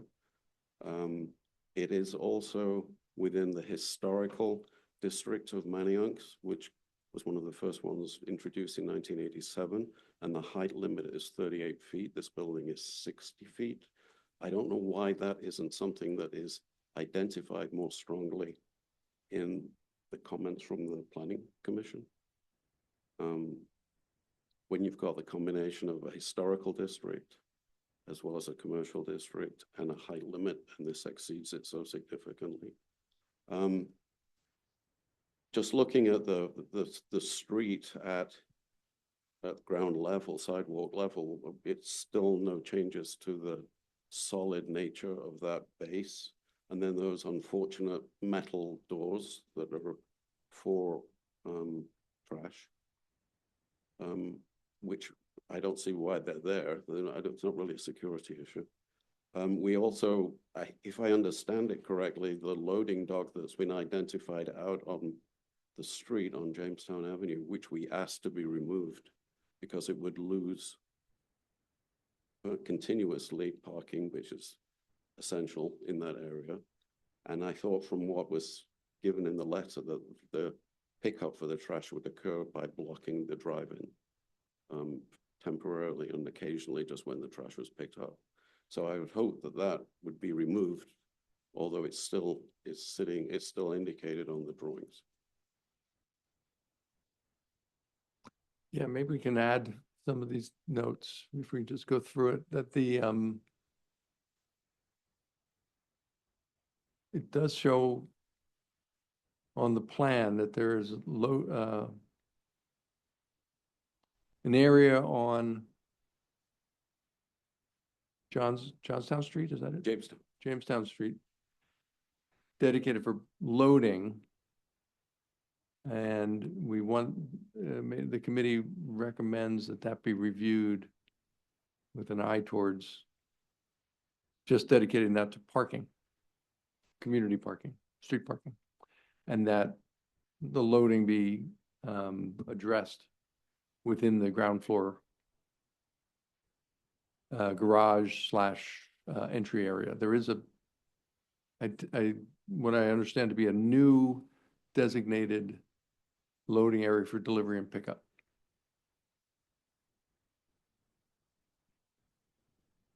One thing I don't see that we did mention here was the northeast facing lower level apartments have a unfortunate aspect into the train structure. So I think one of the ideas that was implied was instead of double load corridor, maybe this could be some sort of modified single loaded corridor where the units face where there's more light and air and view.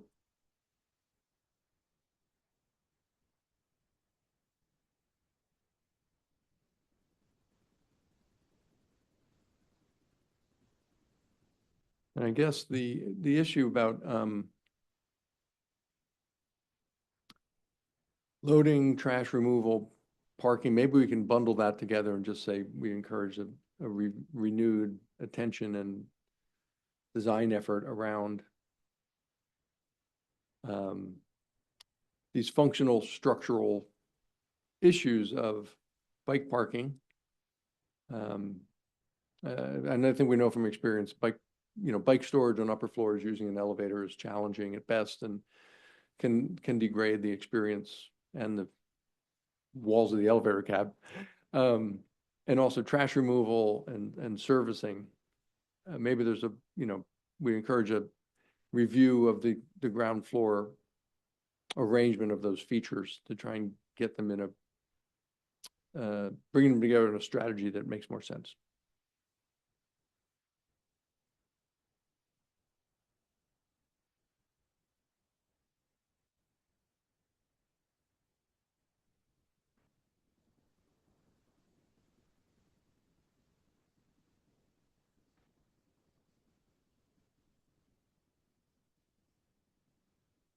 I'm trying to, is there any other comments from anybody? Because I don't want to say that these are insurmountable problems, but this is a really challenging site. It is. And to bring this use in here is, I guess what the committee is feeling is that we haven't fully resolved the challenges. I don't want to bring up cars again, but I was just thinking about, I believe Jamestown is a one-way going towards Main Street, and there's already so much traffic along Main Street, and introducing this many cars coming out of such a small drive onto a small street and trying to navigate their way out of the neighborhood, it's just really tough. Yeah, and it does say on the introductory slide from PCPC that we're requesting a variance for height, right? I'm looking for that slide. So because we're getting the variance, because we're requesting the variance, that increases the density quite a bit. If the building were by right, it would be be limited to 38 feet. So that would reduce the number of floors. That's correct, right? Yeah. So even though maybe the staff didn't emphasize that it's noted here, so that's a challenge. And then that's an issue for the zoning review board, my understanding. That's incorrectly documented on the zoning drawing, actually. It says that it's 60 feet, but actually it's 38 feet. That might have caused a little bit of confusion. Do you mean the zoning document published or the zoning The one document that's in this presented? package. Oh, okay. So it's just a discrepancy between what's in the zoning map that's published, the public version, and what's included in the presentation. Yeah. Okay. But it is noted correctly on this page. Yes. Okay.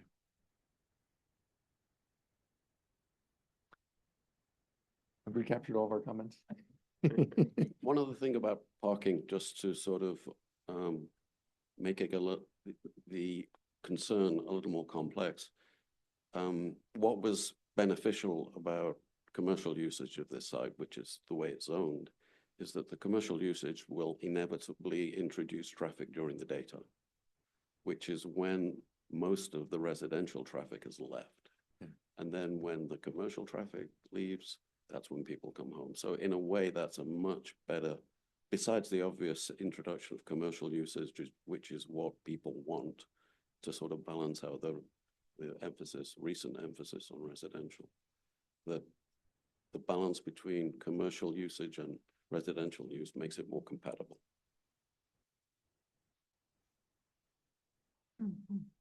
I think that's noted. I mean, I note noted, but maybe that should be noted in the on the comment as well, because that's something that review board may be interested in.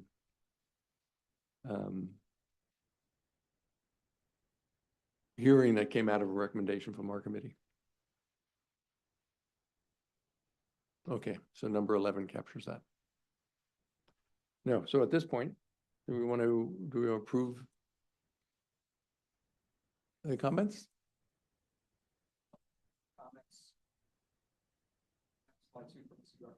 Okay.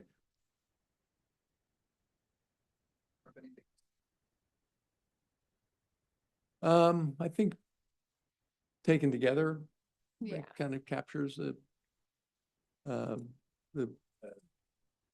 notes made during the committee meeting. I'm not sure about the first one on the next page. What do we? I think that was my comment of just similar to where we started. Like, I think most of the community is in opposition to this proposal on this particular site. Yeah, so maybe if we can rephrase that to just be a comment about the community opposition. Is that? Yeah. Okay.